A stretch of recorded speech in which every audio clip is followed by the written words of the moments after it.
Ladies and gentlemen, welcome. You're listening to the What It Do podcast.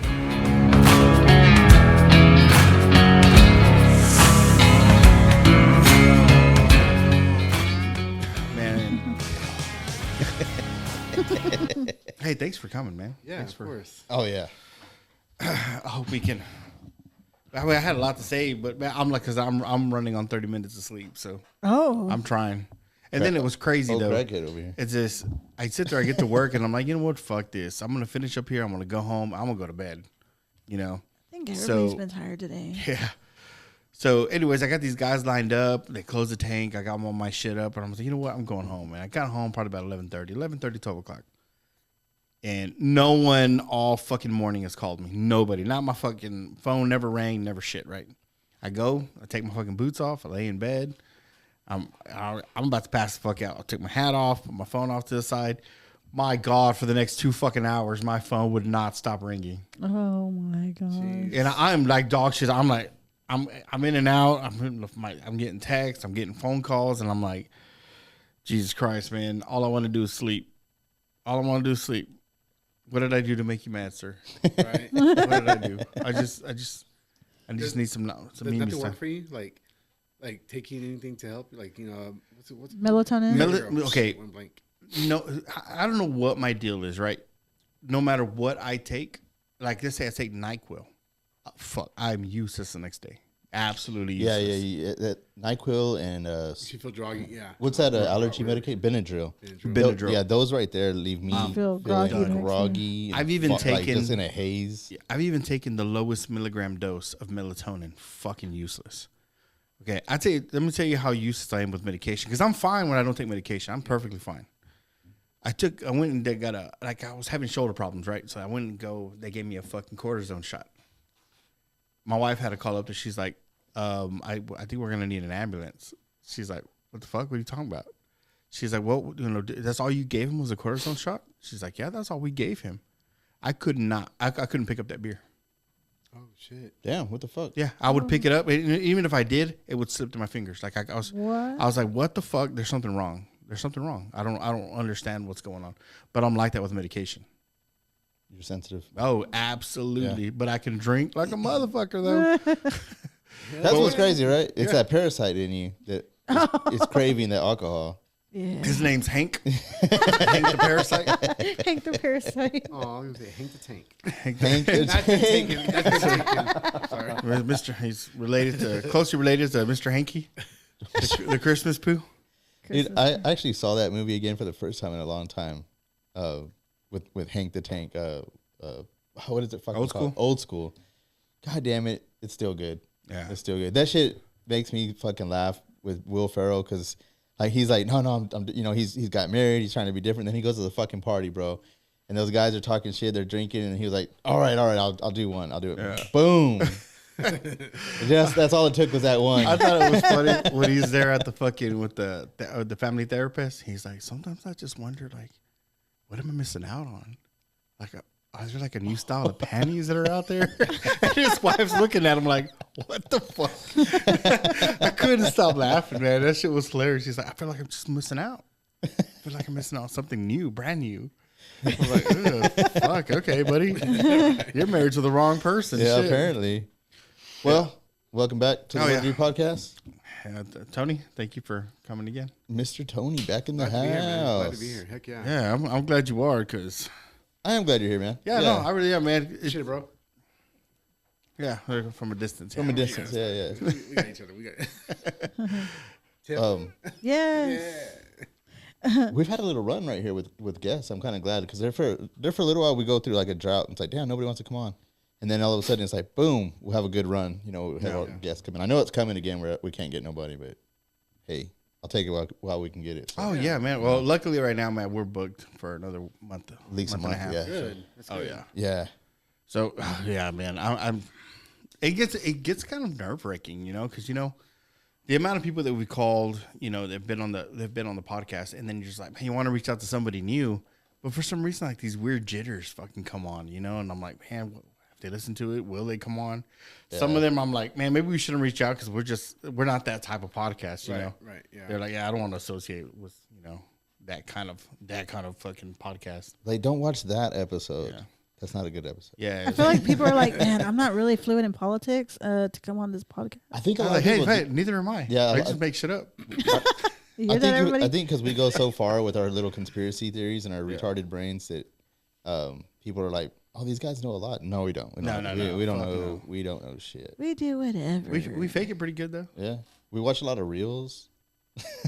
Specifically, Abraham Oh, dude, about parasites parasites, and the Great Wall of China. Great Wall of China, coming together. So maybe we should have a fucking like a 30-day parasite cleanse and see how we feel at the end. Because I think it'd be beneficial, man. Oh, yeah. I'd try I it. think you would.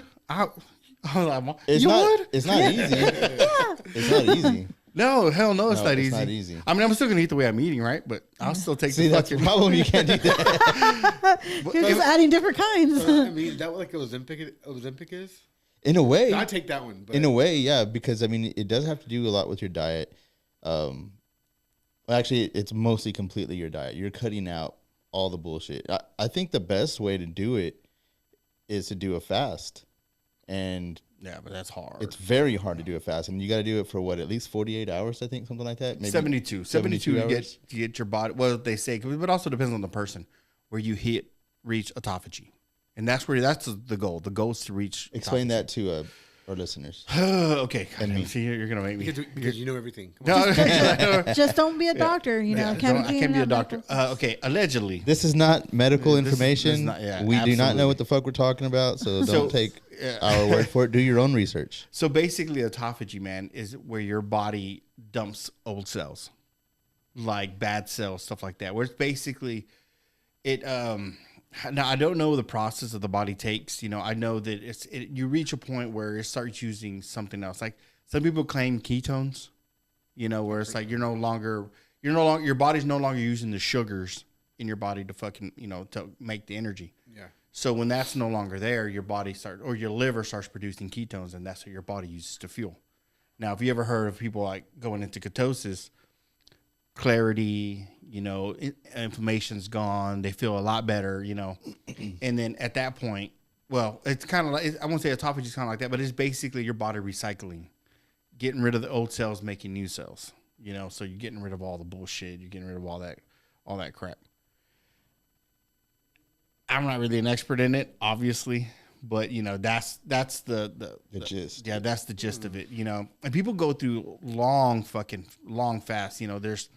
The common one is a 24-hour. They go 24 hours without eating or nothing like that. They water only. Yeah. It's just basically what it is. Water, black coffee, nothing that's gonna break your fast. Yeah.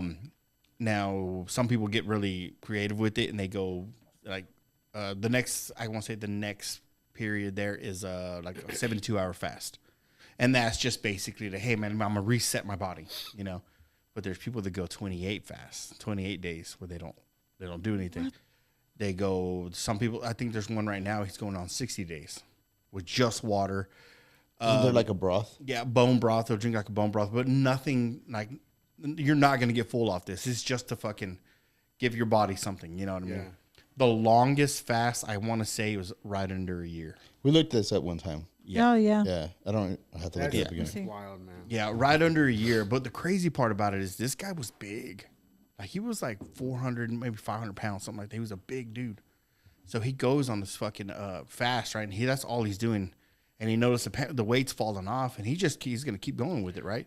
At the end of his fast, when he breaks it with like bone broth, and he's like slowly kind of like you're not going to sit down and have a full meal, no, because there's no way you can actually hurt yourself a lot, because your body's like, what the fuck am I supposed to do with all this food, So he's like breaking it with like a little bit more bone broth. Maybe he'll put a cracker in there or something, like half a cracker, just to start getting back out of it. Yeah. 382 days. 382 days. So right over a year. It's crazy. Shit. So apparently, like I haven't really looked into this, right? Just the stuff that I saw people post. When it was all said and done, after losing all that weight, no loose skin, no stretch marks. Wow. That's mind blowing. Wow. That Crazy, is. right? Yeah. And I'm like, what the fuck? He's like his body just like, hey, I'm like, I mean, of course, what they say every 7 years, you're basically a new you, because all the cells in your body have regenerated. Yeah. So I mean, I guess theoretically or scientifically You're like a speaking, snake. you're a new person. Yeah. Every 7 years, you're a brand new person. Yeah, there you go. You shed all your shit. Mm-hmm. So I mean, there's a lot in it, right? So I've honestly thought about this because, dude, I got so much fucking brain fog. I'm lazy. Like it's just that was never me. You know, that's why I started packing on most of my weight. Because it almost seems like somebody went over there like a knob, turned the testosterone down, turn up the laziness, turn up, the fucking brain fog. Because, dude, it's crazy. I would sit there and used to be able to have these conversations. And, bro, like shit would just flow out of my fucking mouth, right? And I go back and I listen to it. And I'm like, oh, my God, I sound dumb. You know? And it's sad. But I can see that. You know what I mean? I can tell. And that's why I was telling you. I was like, when a person goes through shit like that, are they self-aware that there's something wrong? Can you be self-aware? Like, let's say somebody who has a stroke, right? Are you self-aware? I was like, wait a minute, something's off.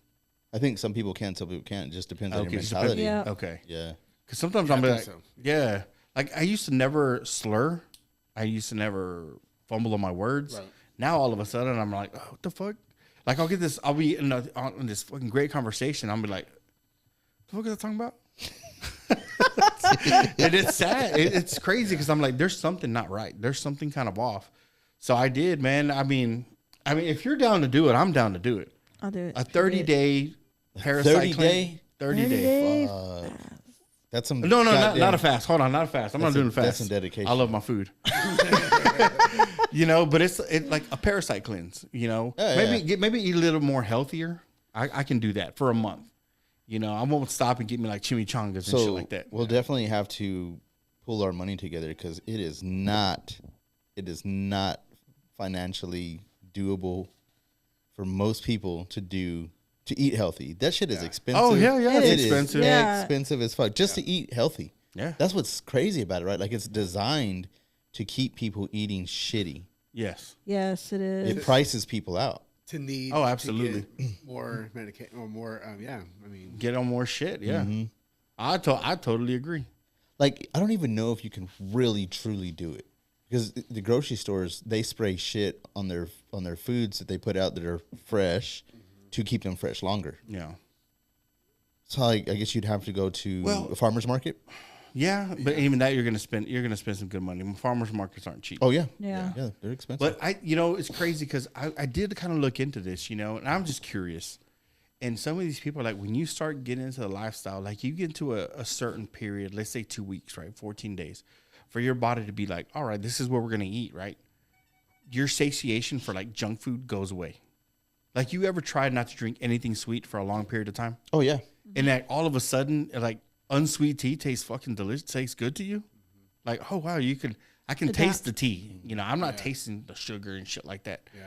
So that when I started doing that, I was like, God damn. What's crazy though, it's so easy to break that because we went to I think it was a quinceañera, and all they had was sweet tea. That's all they had. yeah. And I'm like, oh fuck, no water and shit. Like they were out of water bottles. I'm like, hey, give me a sweet tea. After that, bro, my fucking cravings were back. That's all it Where took. I'm like, yeah, that's all it took. I'm like, oh man, I need something sweet. Yeah. And I'm like, what the fuck? And I was like, all that progress to just be wiped out. Just like that. Just like that. For the most part, I mostly drink water. Yeah. Like with meals, like I drink a fuckload of water. Like I just drink water now. You Like, ever- yeah. It's just I'm it's very like picky on my water. I am picky on my water too. I am not gonna drink goddamn tap water. No damn purified No. water. You ever Or get to the purified. point where water just like, it's like, oh, it doesn't taste good. Yeah, You ever I mean, get that? I've tasted some water that sucks. I can actually tell the Yes. difference Yeah. from different waters. for sure. But no, I like drinking water. Yeah. Well, here's the crazy part. Because, it might be like a parasite thing. I don't know. Dun, dun, dun. Yeah, I'll go periods, Mm-hmm. bro, with fucking water. No, I don't give a fuck. All kinds of water tastes like absolute ass to me. Doesn't I'm like, matter "Ugh," what. it doesn't matter what kind of water. Like I'll switch up waters. Like I gotta find something that's fucking good, and all of it tastes like ass to me. Damn. But then I'll get to a certain period where I'm like, oh man, like I feel like I'm dehydrated, right? Or not dehydrated, like I feel a little off. And then those are feel like maybe once, twice a month, maybe, where I'm like, dude, the water is like the best thing ever. I'm sitting there drinking, I'm like, oh man, this shit's good. This is some good water. Right, it's hitting. But then I start to notice about 4 days in, the taste starts to turn. You don't like it no more. I don't like it no more. But it was crazy. I can literally go all day without drinking any water. Like when I leave the house, maybe I'll have a cup of coffee every now and then. Right. And I won't have water till I get back to the house. Huh. I don't drink coffee. You know, and I don't feel fucking, I mean, I was like, I know I need water because I'll go and pee. And I'm like, ooh, man, that shit's, it's extra hot and fucking dark today. I heard some blasphemy there about coffee. Oh yeah, I don't drink coffee. Oh my You don't God. drink coffee? I don't blame you. It makes me sleepy. I love coffee. It makes you sleepy, really? It does. It really You need does. some good coffee. You need some better coffee. It just doesn't. I don't know what it is. I Yeah. guess maybe because if it's hot coffee, it makes It me relaxes warm. you. It Oh, relaxes It gets you. me too relaxed, and I just get real sleepy. I'll start yawning and I everything. gotcha, yeah. So it does the opposite. Yeah, Does the it opposite really effect, does. Like I can sleep through it. You drink coffee? And then it gives me really bad Yeah. heartburn. Like, Oh, it does. can you drink coffee like at any time of the day, or is it only in the mornings? Morning, yeah. I remember my grandmother, actually both of my grandmothers, but especially my grandmother from Del Rio, my dad's side, there was always a fresh pot of coffee. But she always had, there was always people stopping by all the time at her house. And like the way their house was designed, like you had, like when you went to the front door, there was a living room, but that wasn't a living room that anybody could use.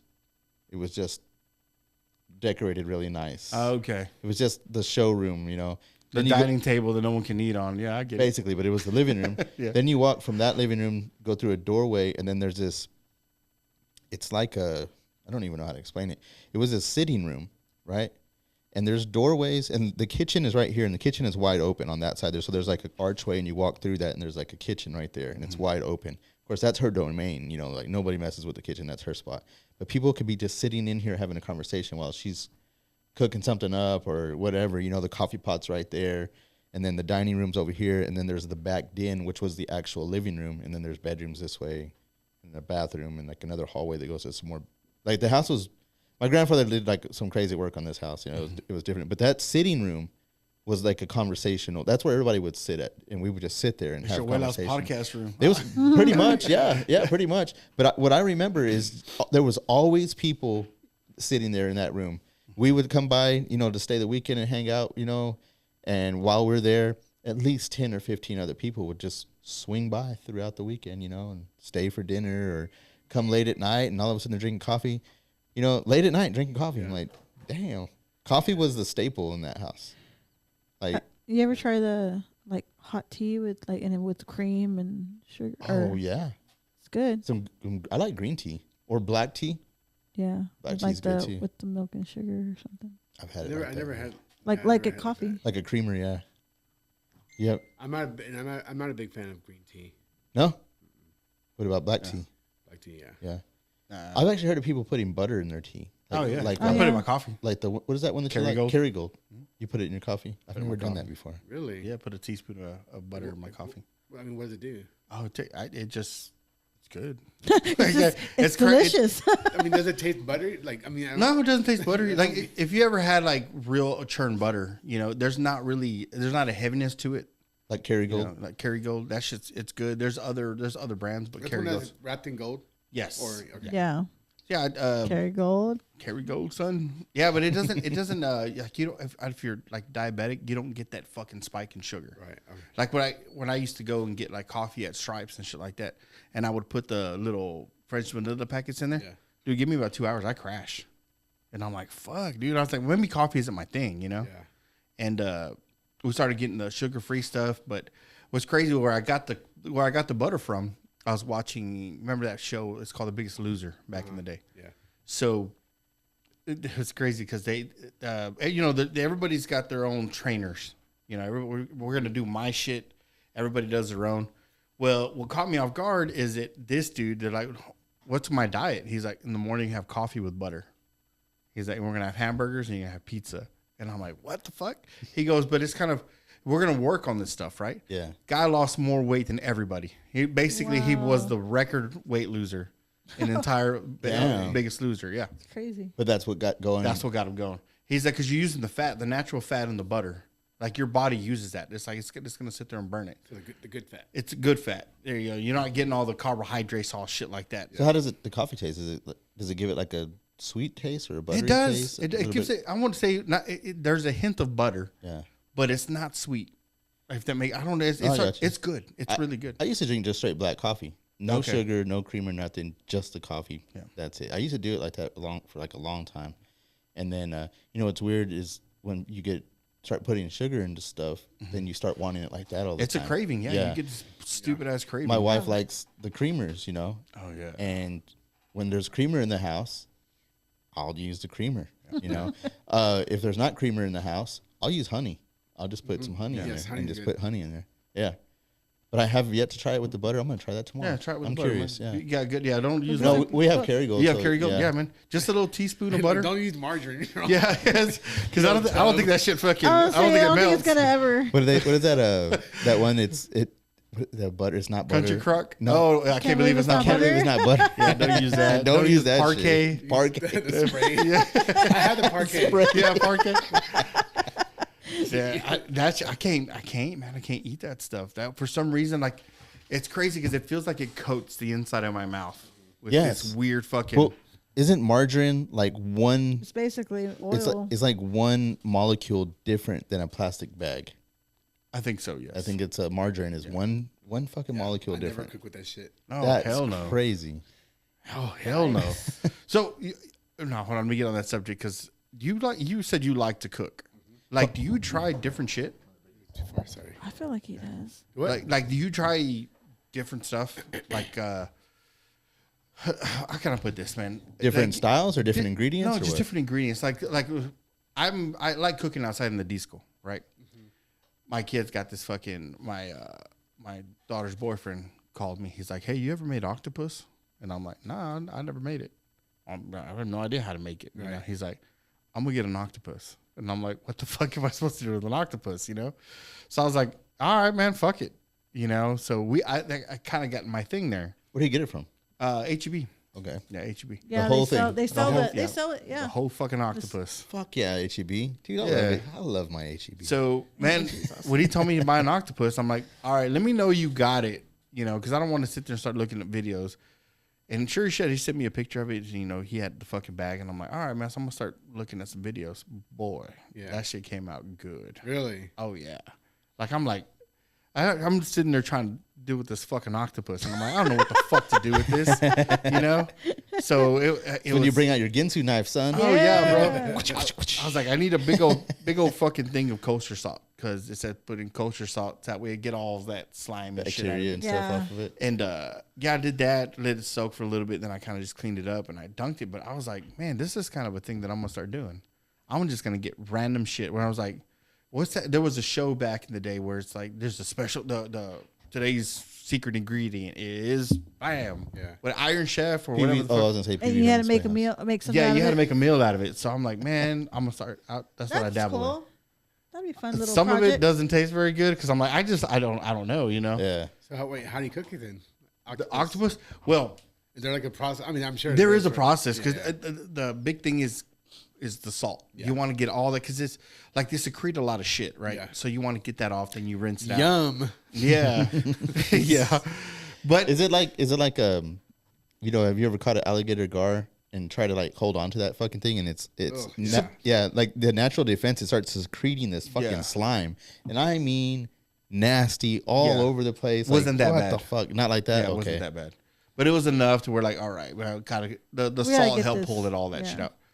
But yeah, what I did is threw some onion, some fucking salted the water, of course, threw some peppercorns, then just kind of and You make a brine. yeah, make a brine, and I kind of you dip it in there, you take it back out, because he's like the secret is you want to do that 3 times, Oh, okay. because if you do it the one and you let it go, everything curls up on you.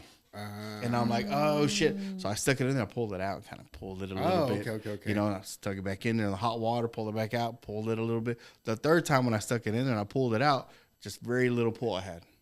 And I'm like, oh fuck, okay. Then I dropped it in there, didn't all fucking curl up. I was That's like, oh cool. shit, Oh, okay. okay, that's how you long. So I let it do that for about 30 minutes. Where'd you learn this from? TikTok, man. TikTok. Fucking Learn TikTok. everything from TikTok. So, and then I pulled that out. I cut the head off, peeled that back a little bit, pulled the fucking, like the skin and everything off. The legs, I put the tentacle side down, ran my knife through it, and then you can peel that back. And then I stuck it on top of my flat grill. So you're taking the skin off of it? Yeah, well, I took the tentacles off of it. The suction, Oh, sorry, not okay, the okay. tentacles, but Suckers. the suckers. Just ran the knife through it, took those off, and then I threw it on the fucking flat grill. Threw a little bit more seasoning up on top, and then man, like I cut looked like little pinwheels out of it, and I just fucking Nice. some white rice with some. Oh man, that shit was fucking. Wow, man. And some chimichurri. Man, I was like, yo, this is fucking good. So I'm like, dude, man, if I ever go to fucking Gulf again, watch out, octopus. You're like Bobby Hill, the new version of Bobby Hill. Fucking. Have you seen the new King of the Hill? Chicago fucking whatever style would German. It's a German and Japanese. It's a fusion. So the reason I was asking, man, is because I haven't done it yet, but I'm dead set on opening a restaurant. I'm dead set. Tony. You know, I so recommend Tony. So I was kind of one of those where, and it's not gonna be big. Like it's not like I'm still trying to run into whoever owns Bobo's Kitchen, because I think that would be a perfect place to fucking try a new menu every month. You know, it's like, all right, we're not doing this, a whole new menu. You know, That's definitely different. Actually, that's cool. I like that because it's like We're like, rotating Like, what are we menu. doing this month? We're doing Exactly. Chinese. It's like- what about this month? A rotating Steakhouse. menu. Yeah. you know, I like breakfast. So my breakfast, I want something different. I want like a crepe with a chocolate, you know, something where it's not a big meal. You still get your eggs and stuff like that, and not overpowering with the sweetness, but something you can mix together. You know, some waffles and some, you know, just shit like that. And I'm like, man, this is like I'm dead set on it. I don't know when I'm gonna do it, you know, because it's one of those. I'm not real knowledgeable on cooking, you know. So I try different shit. Like I cook for my family and I cook for friends. And they're like, damn, dude, this shit's good. And I'm like, yeah, but you're not Your family. Yeah, your family. You're gonna tell me You don't count. Yeah, you don't count. I need somebody to be like, man, that's kind of dog shit. You need what's his name to show up. You need a Gordon Ramsay. Gordon Ramsay. There you go. So put a piece of bread on either side of my head. What do I have here? This is shit. An idiot sandwich. This is shit. I could be your Gordon Ramsay. Hell yeah. It's just somebody who dabbles in it, you know, because like most of my family, all they do is cook, you know, and dude, they're great fucking cooks, man, all of them. But I just feel like nobody here in town. A couple of restaurant owners there, right? Oh yeah, a couple of restaurant owners. Yeah. And but it's kind of like I don't want to knock on anything they're doing, you know. But I've eaten in different places, Right.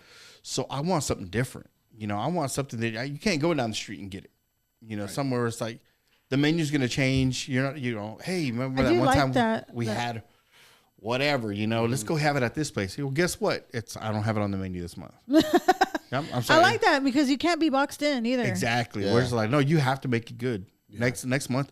Like the entire month where we're working, hey, we're changing the menu. That will work in San Angelo because San Angelo loves new things. Yes. Shit gets played out here so fast. Mm-hmm. See, now my biggest pet peeve, man, when you said you go to these restaurants and like, people aren't eating some of this shit, but it's still on the menu. Take it off the menu. Yeah. Why is your menu 4 pages?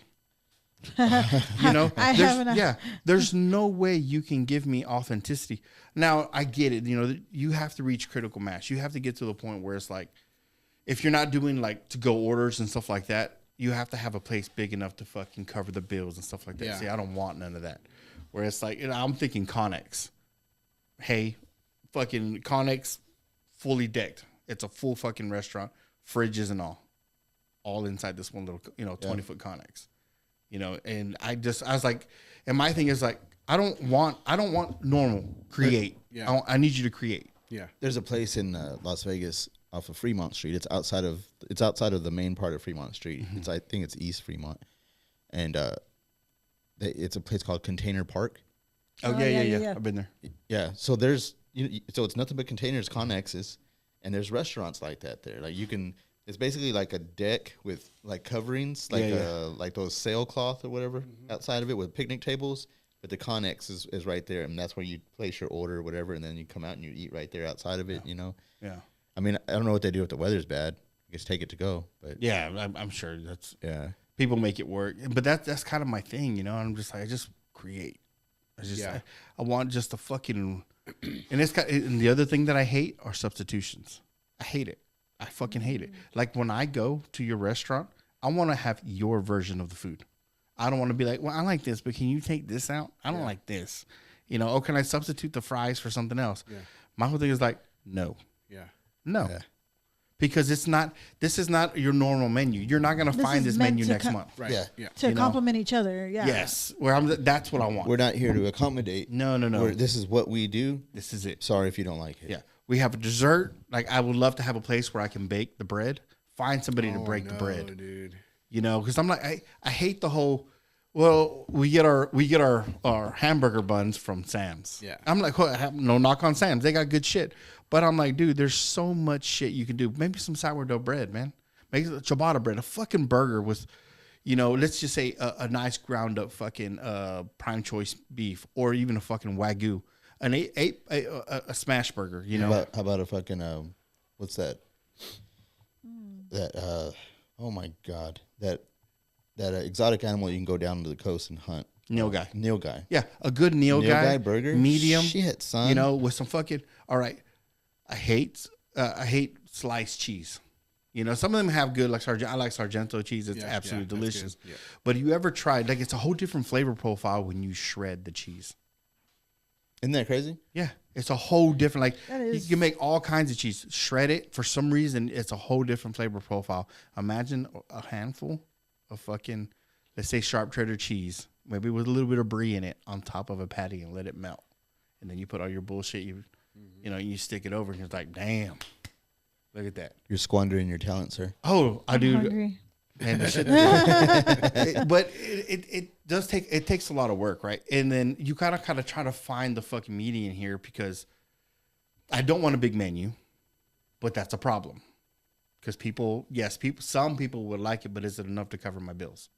Is it Right. enough to reorder the food that I'm, Oh yeah. you know, right. and look into the future. All right, next month we're changing the menu. Like, there's a lot that goes into it. Yeah. Like, it's not going to be a moneymaker. It's There's gotta be no way you can strategic make and- money. And then for sure, the prices of everything are Everything's so gone much up. more fucking expensive. It's like, man, your supplies are going to cost a fuckload. Oh, you yeah. know? And of course, you want to pass that on. You have to pass it on to the customer, because you have to be able to afford to Yes. reorder and pay for everything. But are people willing to pay? Yeah. You know. See, and that's the other thing, you know, and it sucks because, you know, you want to be able to hire people, but the only way you can do that is keeping your overhead low. Yeah. Right. It's like, look, it's basically me and someone else. Yeah. That's it. This is the food we produce, and it's kind of hard to do a sit-in when it's maybe in a small diner. You can do it. It's like, all right, food's ready. You maybe get them to come pick it up, you know, because you can't. It's hard to afford somebody to be like, hey, I need you to work 40 hours a week here, you know, or different staff. Now, granted, they're tipped employees, but still, they need to be able to make their tips. If not, I got to cover I got to cover the difference. I got to cover the difference so they make minimum wage. Which, I mean, hey, if I could do it, I could do it great. But my biggest thing is just to put the food out. I was like, man, it would be crazy every month. Yeah. Just to put something different. I do feel like, could you mention that you think Sangelo that we like new? Yeah. Mm-hmm. I think that people are picky with new. Think so? Yeah. They're real judgmental with new. That's Like- for sure. The one, I mean, it's not even open no more. It was open over there by Goodwill, where you can make your own little. It was like The Korean barbecue place? Yeah, that's not open anymore, right? I don't think so. Well, now it's, It's Oriental Flame. It's a different. You basically cook It wasn't your own that food go now. Go gogi. gogi. Okay, so that one was the one that you could like make your own, right? Yes. But you can make. So is Oriental Flame. Oriental they're the Flame. same. Oh, okay. I think to me Same they're the concept. Yeah, same concept. Do people like? I mean, have you gone? Yes, Yes. I've gone. Do you like it? I hate, like, I'm not going there to cook my own food. Right, okay, You know, so, and that's just. I mean, yeah, that's kind of a weird thing. Yeah, I'm like, look, man. That's a gimmick. But it works Yes. in other places. I wonder why. Yeah, it's a gimmick. I think it works in other places because the volume of population. Like, you're gonna have that pop. Oh, we get to cook our own stuff. Yeah. I'm like, no, fuck that. If you're in Dallas, But, Houston, like- Austin, where there's a fucking There's- several million yes, people, that works. yeah, you're gonna do all right. Well, then Because- also because like there's more diverse people out there, so like there's maybe a lot of Asians in that Yeah. area that on a regularly, you know, are used to dining like that. So maybe that's why they would go. Yeah, Yeah. It's crazy. Like, I guess in some cultures, people probably do like maybe even the Korean culture. They like to do it themselves, and the restaurant just provides them with all the stuff to do it Because with. they have those hot pots too. Yeah, but I bring this up because I remember when I was younger, there used to be this these videotapes you can rent called Faces of Death. Yeah. Right? Remember that? And I remember on one of them, it wasn't really that bad. I was like, this is weak. I ain't scared, you know. Yeah. At the end of it, they were like going to these different restaurants around the world, and they were going to these restaurants, and people were killing their food. Mm-hmm. You know, like this one, they had a monkey. Oh, yeah. I know people that aren't gonna really like to hear this, but I'm sorry, but this is what it was, and this is how it went down. Is they had this monkey in the table. Basically, there's a cage. The monkey sits in, and the table closes over the monkey's head, and they have mallets. They beat the monkey. And they beat the monkey. Yeah. So it's kind of like a satisfactory. And then they eat the monkey. I don't know if they eat the whole monkey or just the brains of the monkey, but yeah, that's what it was. And they had like another one where they're eating the squid isn't even fucking dead, and they're eating the squid. They just take it, they shove the goddamn chopsticks into it, twist it, put it in the spices, and eat it. And the fucking thing is still trying to get out. Like you can see. Holy shit, bro. I see those Japanese people do it. They pick the little octopus with their chopsticks. They stick it in the mouth, and you see this thing is moving, and they chomp the fucking face off or the head off, and then they pull it out, and then they eat it. And I'm like, it's different cultures. Yeah, that's hot. Yeah. It's different cultures, you know. And I mean, like stuff like that they're trying to bring us to, like, well, you can cook your own food. Like that's kind of a version of it. You know what I mean? You're not having to kill your food, but you're cooking your own food. You know what I mean? Type of deal. So I mean, it's just different cultures. Yeah, because I'm sure a lot of people live in apartments and they can't really get that kind of food. There you go. Yeah. You can't barbecue. If you're like an upstairs. That makes sense. Okay. Yeah. So, but in bigger cities, you got that. You got a lot of people live in their apartments. They're like, hold on, I get to pay like $30 to cook some food. I was like, I'm not gonna go. Like, if they were to go and get that amount of food that they're getting served, they can't get in the quantity that they're getting because they have to get it in like pounds or whatever. Right, exactly. They're like, I'm never going to eat all this. Yeah. You know, so they can go and just like, I'll dabble in this shit, which is great. But I have the capability of cooking shit in my house. The last thing I want to do is go somewhere where I got to cook my food. Yeah. That's kind of the whole point of going to a restaurant. So Yeah. it's the convenience of having somebody else do it for you. Yeah. Because I tell you, the first time we went to a place called the Melting Pot in Austin. You know, I remember that place. Yeah. Kids loved it. My wife loved it. Oh, it's great, you know. And I'm like, all right, yeah, fuck it, we'll try it. You know, I don't know what it's about. Yeah. So we went. I had to cook my own food. Fuck, I was pissed. I was mad. I was just like, what the fuck, you know? And what's sad, right? Because you just like that video that my daughter sent me that I showed you. Oh yeah. It was everything's fucking all inclusive as long as you take dad with you. You know? So it's crazy because we went to Oriental Flame here. Guess who's cooking? You. I was like, what the fuck, Dad's man? cooking. What is octopus. this? You know, I was like, what kind of BS did y'all bring me to? I was like, y'all get to enjoy it. I'm over here fucking trying to flip the chicken and shit. Oh, when we went, we all were cooking. We all were messing with it. And oh, were you? Yeah, so it was cool. But I mean, I guess in some places it'll work. Yeah. I don't think here in Angelo, we don't have the quantity of people. Yeah. It's definitely an experience. Mm-hmm. It definitely is. You know, but like I said, it's open, and man, I don't see how they're going to stay open. I don't know, but their boba is fire. I heard it. I heard it's good. I haven't tried it. That shit. Oh man, so good. Shout out to Snowberry Tea. I heard that they closed. Man, that fucking sucks. Yeah, it is. Sorry to hear that. Yeah, it really does suck. Yeah. But you know, it happens here in town. It happens a lot. You know, it does happen a lot. Yeah. Well, now we're fixing to have fucking Longhorn Steakhouse open. Yeah, we are. That's gonna be. I mean, I won't be going there for at least the next 4 or 5 months. No, it's gonna be totally packed. It's gonna be totally packed. Yeah. I'm kind of wondering. Right? I'm kind of wondering who's gonna close because they're taking business from somebody. Texas Roadhouse, the only ones I can think of. You know, Outback.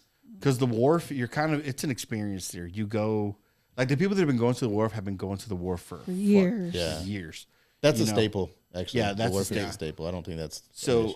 And actually, I don't think Texas Roadhouse is going to lose too much either. No, they stay pretty packed. I'm kind of wondering Chili's.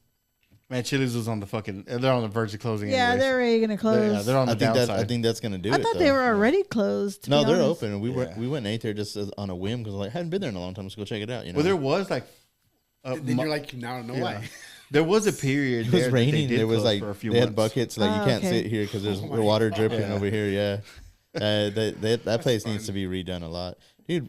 You know, Red Lobster. I can't believe we don't have a Red Lobster no more. I can. You know, but yeah, because management didn't give a flying fuck anymore over there. That had a lot to do with it, but they were on the verge of closing because their bullshit deal. Oh with the land and the building, like they sold the land to another company. you know. And then the fucking company rose the rent, Wow. and I'm like, you can't even afford this shit, you know. And then they ended up buying the rest of it for fucking pennies on the dollar. And now it's just an empty building sitting Yeah, there. that's all it is. But man, Do you like you you've been in Genghis Grill? yes, I love Genghis I have. Grill. I like English Genghis Grill. I've only been once, and actually it wasn't bad. It was good. Yeah. Their concept is a little bit different too. You know. Yeah, you kind of pick your own little. You've been? Yeah. Genghis Grill. Yeah. Okay.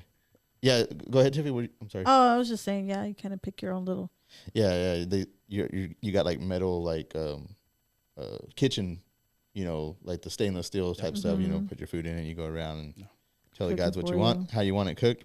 Boom. You know. Yeah. That's cool. Yeah, there's a concept there, man. Because I was on the cruise ship, and I was sitting there watching these guys cook, and it was called Genghis something, but it was basically Grill. no, Grill? it wasn't grill, it was whatever it was. It was Kong? like Genghis food or something, whatever the fuck. Genghis Khan. But it was a good concept, and it was kind of maybe like Genghis Grill, where you went and you just like, I want this, and this. And they at the end, the guy fucking puts it in the wok, cooks it up, and throws on your shit, you know, and some other shit. And I'm like, you know what, man? Somebody could make something like that as a drive-through. Yeah. In a big fucking window where you're just like, give me You that. get to see it all made in front of you. There you go. Like a Serve it up. like and a party barn drive-through. Yeah, I guess you can do it that way too. But That I would- could that see would- what he's That's talking actually about would with be the cool. windows. You get to see the We guy. got to do it now. Yeah. That would be cool. Yeah, it would, man. Like all that shit's. I mean, I'm gonna say it's cheap, but it's affordable because I mean, it's just fucking gas. It's gas. You need your fucking running water. Yeah. It's not that bad, man. Yeah. You know, it's surprised what you can do when you set something like that up. I was thinking more like Elohim fucking coffee. They got that big Connex and just have a big fucking shaded area where you can sit there and you drive under and just tell them what you want. Hey, let me have white rice. Let me have the steamed yeah, rice yeah, or yeah. whatever the fuck. And then you just order all your entrees as you're going. Because it's basically like Panda Express, but you don't have to get out of your car. Gotcha. You know, at the Yeah, end that's cool. And you pay for your shit and get out of here. It's like, here's your shit. Go on, Here's your get- shit. Get the fuck out. Here's your shit. Get the fuck out. But it's just that, man. I was just like, I'm so, and it's not even. I just know it's not gonna make any money, you know. But it's gonna be a cool experience. I don't know how you would scale that up, but I think it would be cool, man. Even to reach out to like, let's say some of these other chefs and like, hey, man, this is the kitchen concept I have. Would you like to come up with next month's menu? And it's like kind of like with the 01, right? 01's got their fucking their restaurant, and then they got their little sandwich shop. But it's kind of like with these other chefs, you know, it's like, hey man, I got this food that I do, and I'm cool with you posting your shit, you know. Yeah. Hey, you can find me at wherever, you know. Like I say, I got Rodney. He's like, yeah, well, you can find me at Street Eats. Yeah. You know, I'm like, damn, I like this food. This food's fucking this bomb. You know, and next month he's Shout not out gonna be Street here. Eats. Yeah, you're not gonna be here. You'll be another chef. But damn, I really like the way you cook. I know where to go. Yeah. You know, just like different concepts like that. You know, it's just, I think that would be fucking awesome. But then again, it's not gonna make any fucking money. Yeah. It's not gonna make any money. Like it's gonna be one of those. Yeah, I do it just for the. It's a passion. thing. Restaurants are hard. They're fucking hard, man. They operate on such a really, really small profit margin. It's crazy. Yeah, and I'm like, man, how do y'all fucking make money? But they do. Some of them do. You know, they figured out the logistics on how all that shit works. Yeah. I think if I were to do like a burger joint, it would be like Big Burger. Oh, Can't dude. eat inside, just go pick it up. Yep. Dude, I'm sure they're doing Big Burger, like the one here on Northside? Yeah. Yeah. I'm sure they're Yeah. doing it Do very you well. think you can make a burger from scratch, complete scratch? Like go kill a cow? No, I mean, yeah. So you don't have your own meat. Yeah. Go hunt your own cow and shit. Well, not the meat, but like Make your patties. make Do your patties by hand. make your bread, make all that fresh. Man, the bread part. I would love that, but yeah, I mean, That's a hard one because you gotta. I mean, especially how do you make it? You know, Right. how do you? 'Cause like, You have to do a couple of different styles.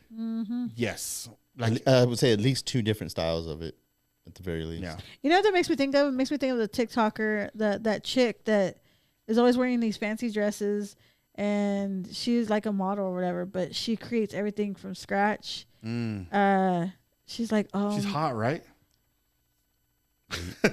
Sorry, dude. Because if it's the one I'm thinking about, she's like this Latina chick, right? oh no, she copied that concept. But Oh, like, okay, But okay. yeah, I've seen hers too. Because she'll And sit there, she'll knead the bread, and she'll like it cuts, and she does. No, I'm good. she'll be like, oh, my husband wanted Pop-Tarts, so I decided I'm going to go ahead and make him Pop-Tarts. And she gets like literally from the flour, like literally everything from scratch. No, I haven't seen that. Yeah. I bet that's cool though. It's very cool to see in the process of everything. And then, of course, there's a lot of people like mimicking it and like, hi, I'm making this from scratch. And it's like a cell phone or something. I don't know. Yeah. Man, I just feel like there's a lot of people like that are just out of touch with reality. Yes. Oh, I'm sure.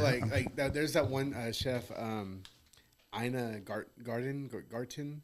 She used to have a cooking show on Food Network.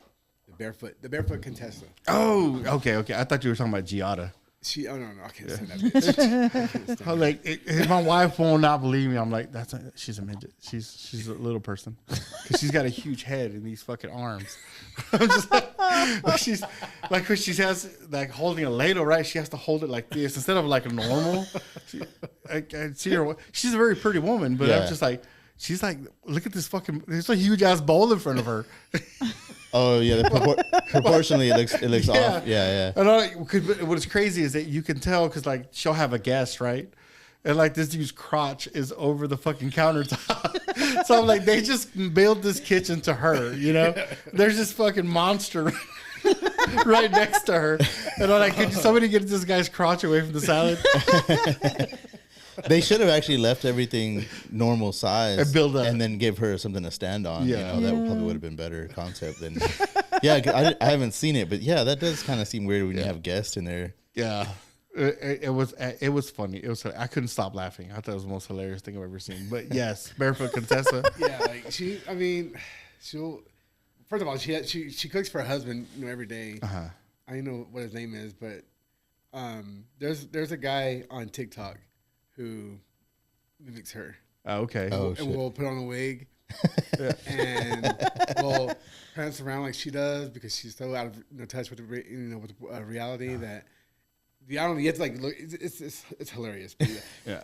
She does make everything from scratch, and she will get shit that you can't find at our HEB. Oh yeah, or anywhere. It's like no. I mean, come on, man. Like. She's not relatable. Absolutely delicious. Not frugal at all. Shit, yeah. But. She seems like the type if I were to walk through her kitchen, she'd be like, or I would like, I would. I get hooked, and I'm like, watching her freaking TikToks. Like, oh shit. Do you guys like The Bear? Yeah. Do y'all like that show? Yeah. Have you watched it? I like it. Oh, you haven't seen it? Oh man, you really are missing out. The Bear. It's about chefs. Yeah. It's about this guy that inherits a restaurant and he ends up turning it into a Michelin star restaurant. Oh, really? Yeah. I mean, but it was not anywhere near what could be considered a Michelin star. Like he basically built it into that. Mm-hmm. A lot of it was kind of.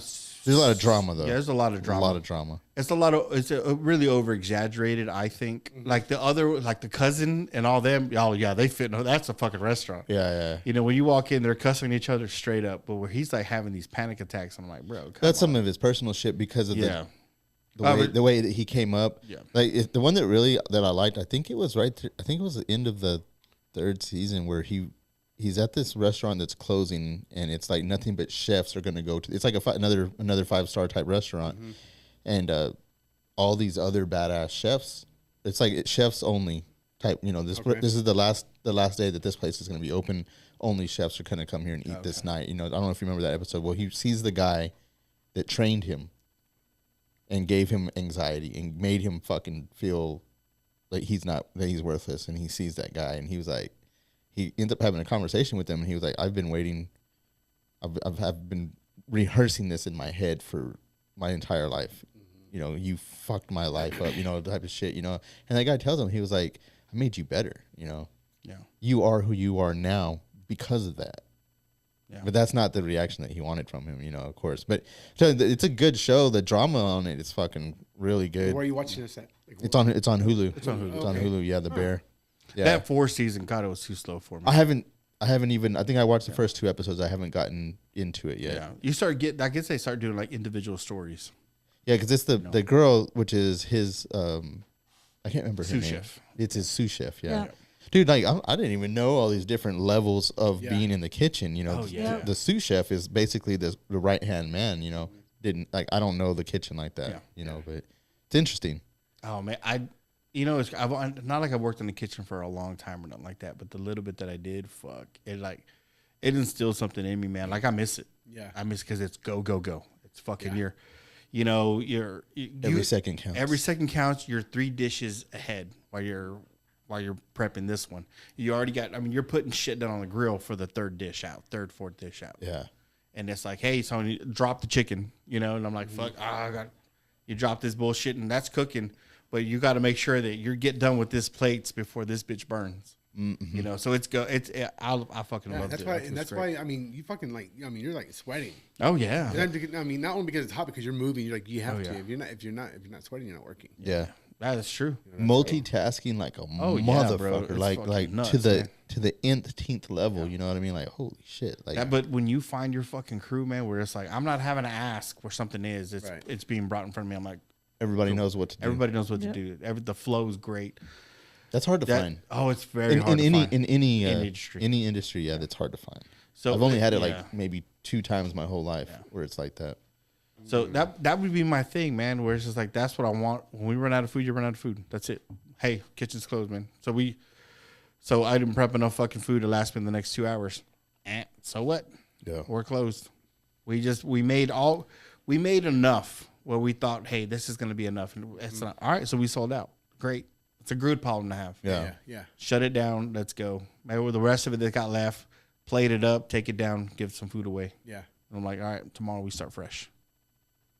We don't put nothing up. Fuck, I don't know why. It was my biggest pet peeve, man. I'm like, look, man, why are we refrigerating this shit? Let's not reuse this shit. We're talking about half a fucking pot, man. Why Yeah. are we putting this back in the freezer? Yeah. You know, so, and I don't know if it was a bad thing or a good thing, but I know this is how we did it. You know, I worked at a Japanese steakhouse at one point, and the first thing, we did when we got there is we went straight to the back and we started shelling and deveining shrimp. Mm-hmm.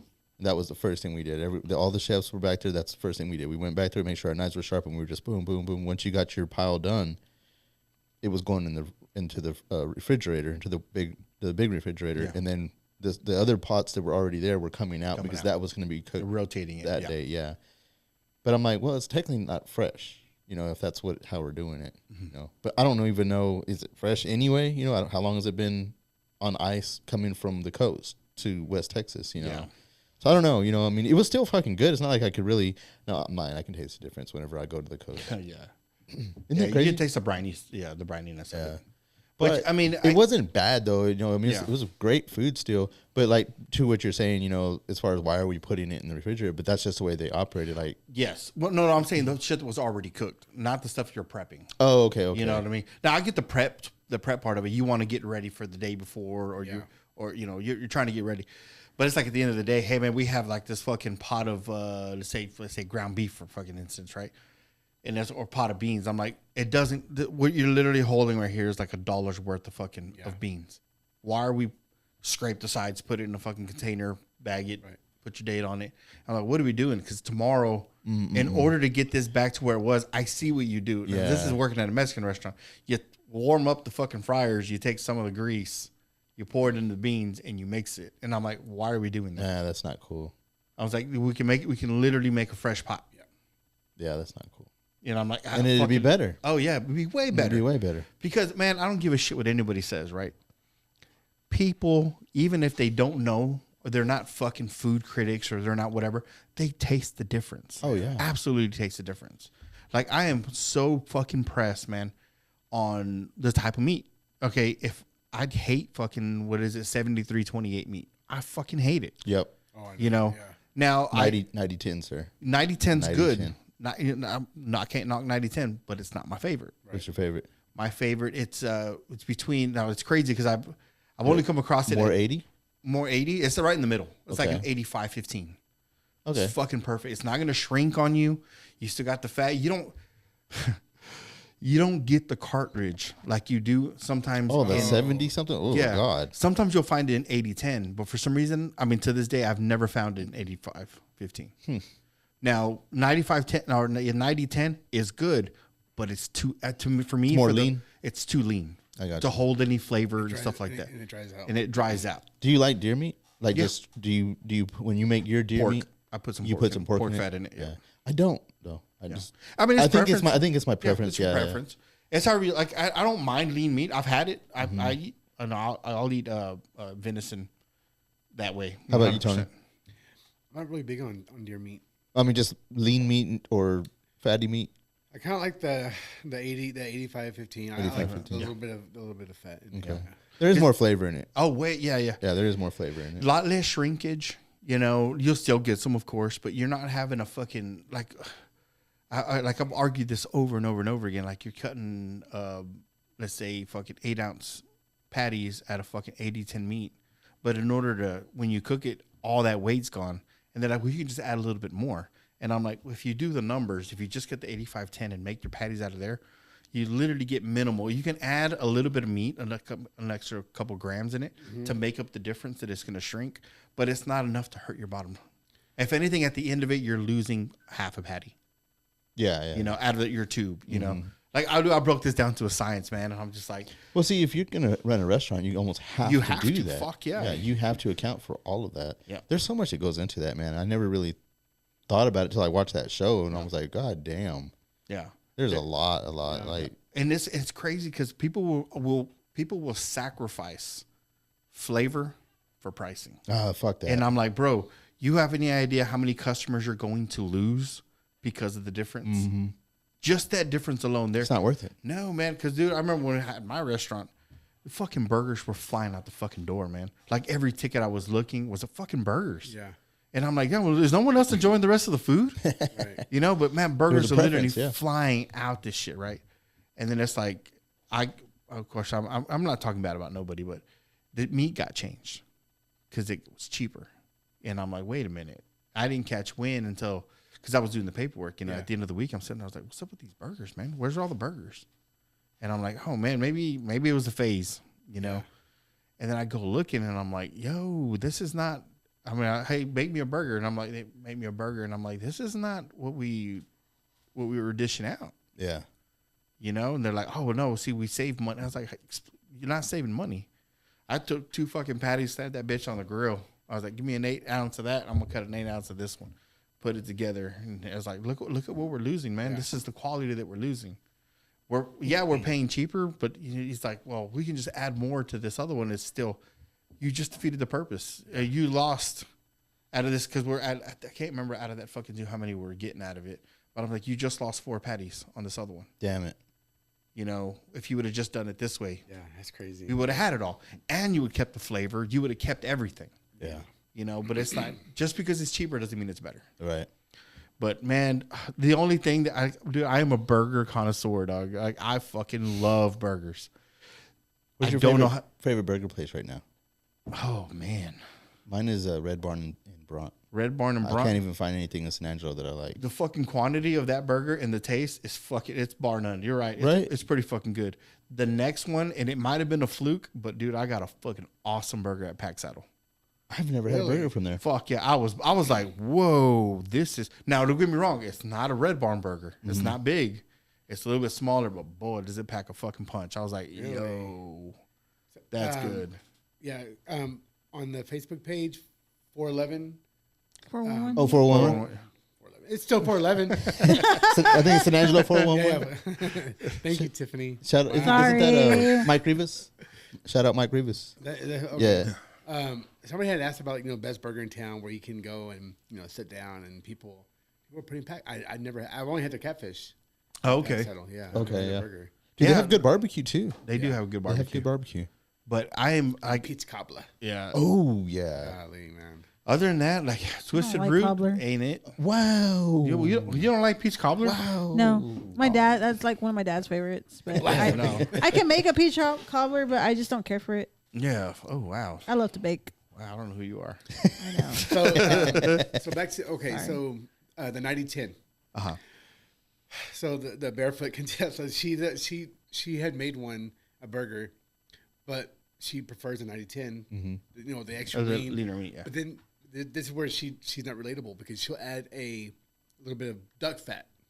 Oh, what the fuck? She just defeated that. I'm like, but I mean, but that's not easy to come by anyway. But even then, even then, there's no way that's good.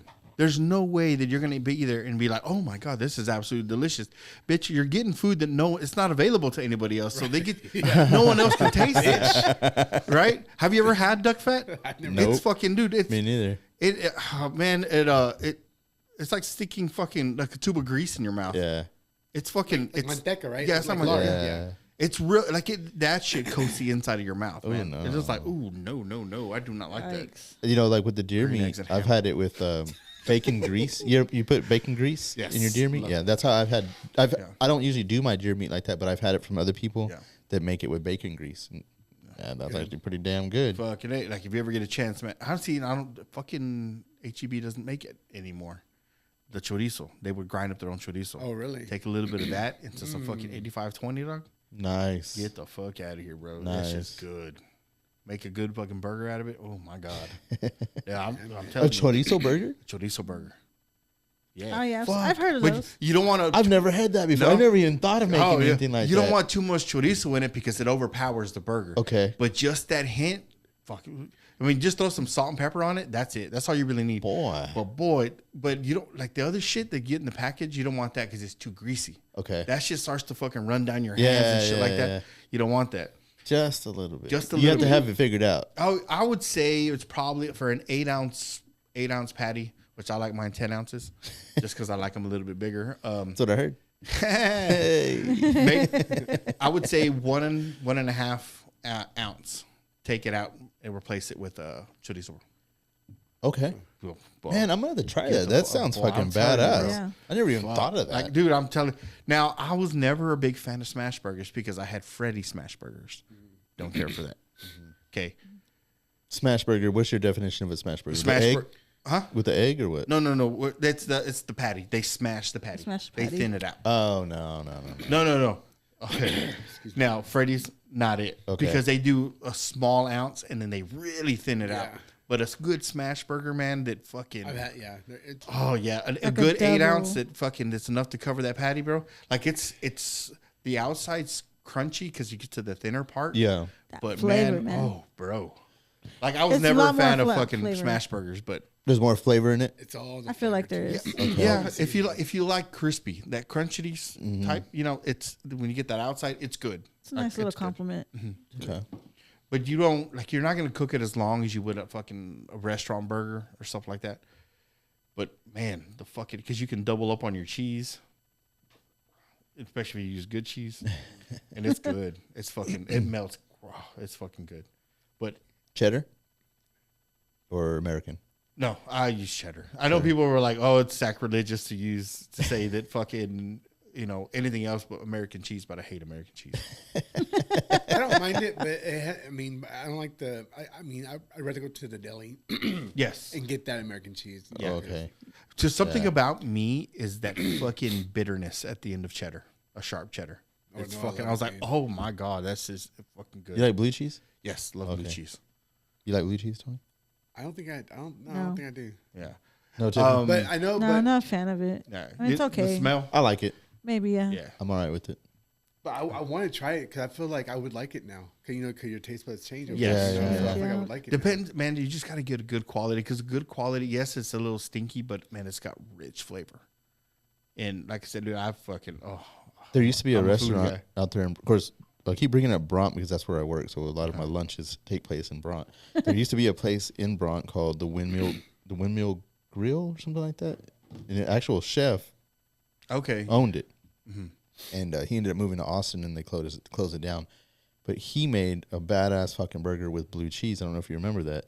It was a fucking Really? yeah. It was probably one of the top 5 burgers that I've ever had. Yeah. Was right there in Bront, Texas. I was like, God, dude, we're gonna open up a fucking burger shop. burgers are fucking. Dude, a you can't thing. go wrong with Burgers. burgers You and can't go- sandwiches. Burgers and That's- sandwiches. Club sandwiches. I love clubs. A good club sandwich. Oh my god. Oh, man. Yeah. Yeah, I mean, yeah, I got no issue. This is a little too much bread for me, but they're good. You know, they I don't like place flatbread. flatbread's good. I like a good fucking I don't even know how to call it. Like, I don't know anybody else that does it. the way I like it, but what I call a fucking what I call pinche cocina sandwich, bro. Where I'm just like that bitch has got that much patty in it, and it's got some salami up on top, Bunch of lettuce on it. bunch of not iceberg lettuce, the romaine lettuce, Avocado. Slices if of I avocado? have it, if I have it, Tomato.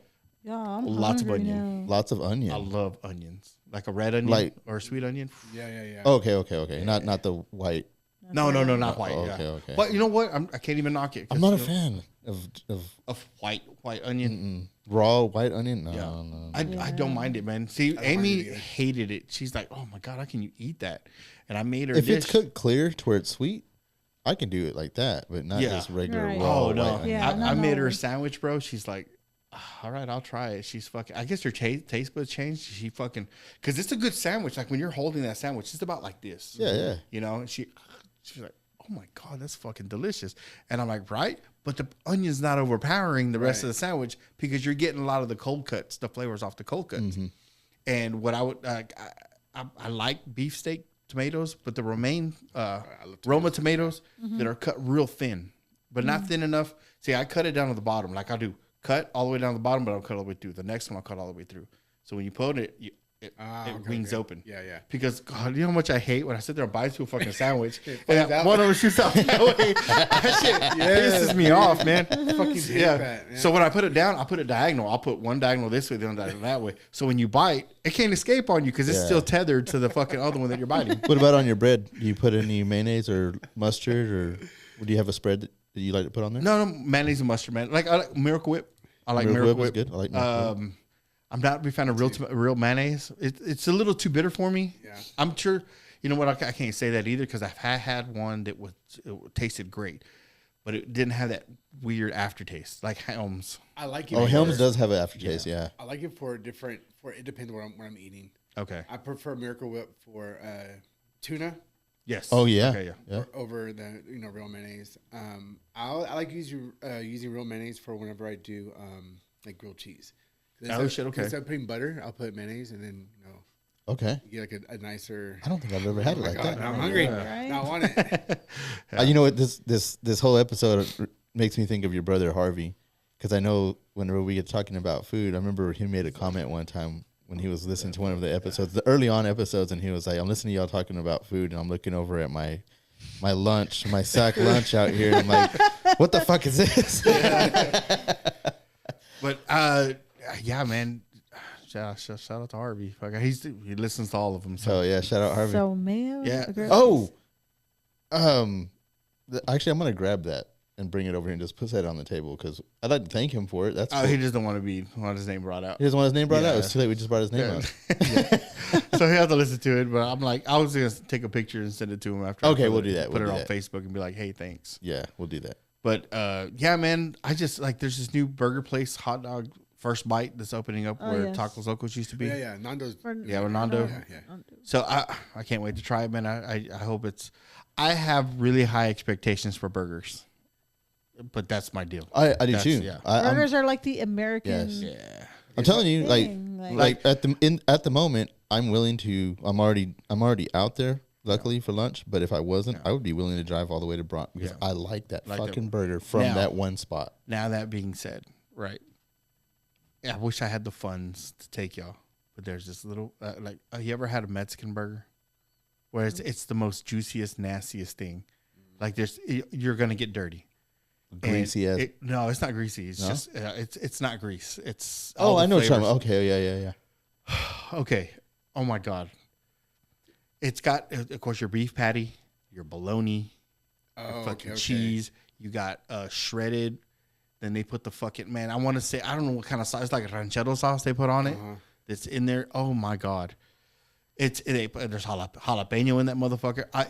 I don't even know how to compare it because I can't compare it to anything else. Really? And I was like, I've only seen it. I've seen it on like the Travel Channel where they're making it when they're down in Mexico. There I was like, oh my God, there's that burger. There's the burger. I don't know what it's called, but man, this is a little village and a little fucking. What I call it Mexican burgers. Everyone makes them down there. Okay. You know, and you're not gonna find it in a restaurant because I've never seen them in a restaurant. Yeah. There's always this little fucking travel trailer which is just. I mean, sometimes not even a travel trailer. They just put the fucking grill out there with fucking fire underneath there. They're making. Oh my God. See, people turn their head on bologna, but Fuck, hell no. bologna's it goes hard, bro. If I win the lottery, there's gonna be. I'm gonna have that thick slice of fucking bologna in my fridge. Is it like a fried bologna? Yes, fried bologna. Fried bologna. Everything's Fried done on that. bologna Fucking, burger. That's badass. and they the bread, the fucking. I think they make the bread, or they buy it from because it's a little bit thicker, but it doesn't fall apart like. Oh, Like I hate Chick-fil-A bread. Yeah. Like sourdough bread, maybe.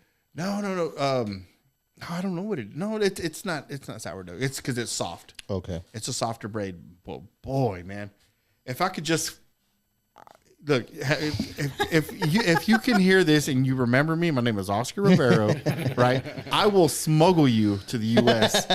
Allegedly. Allegedly, Allegedly. I will put you in my spare tire, whatever we have to do to get you here.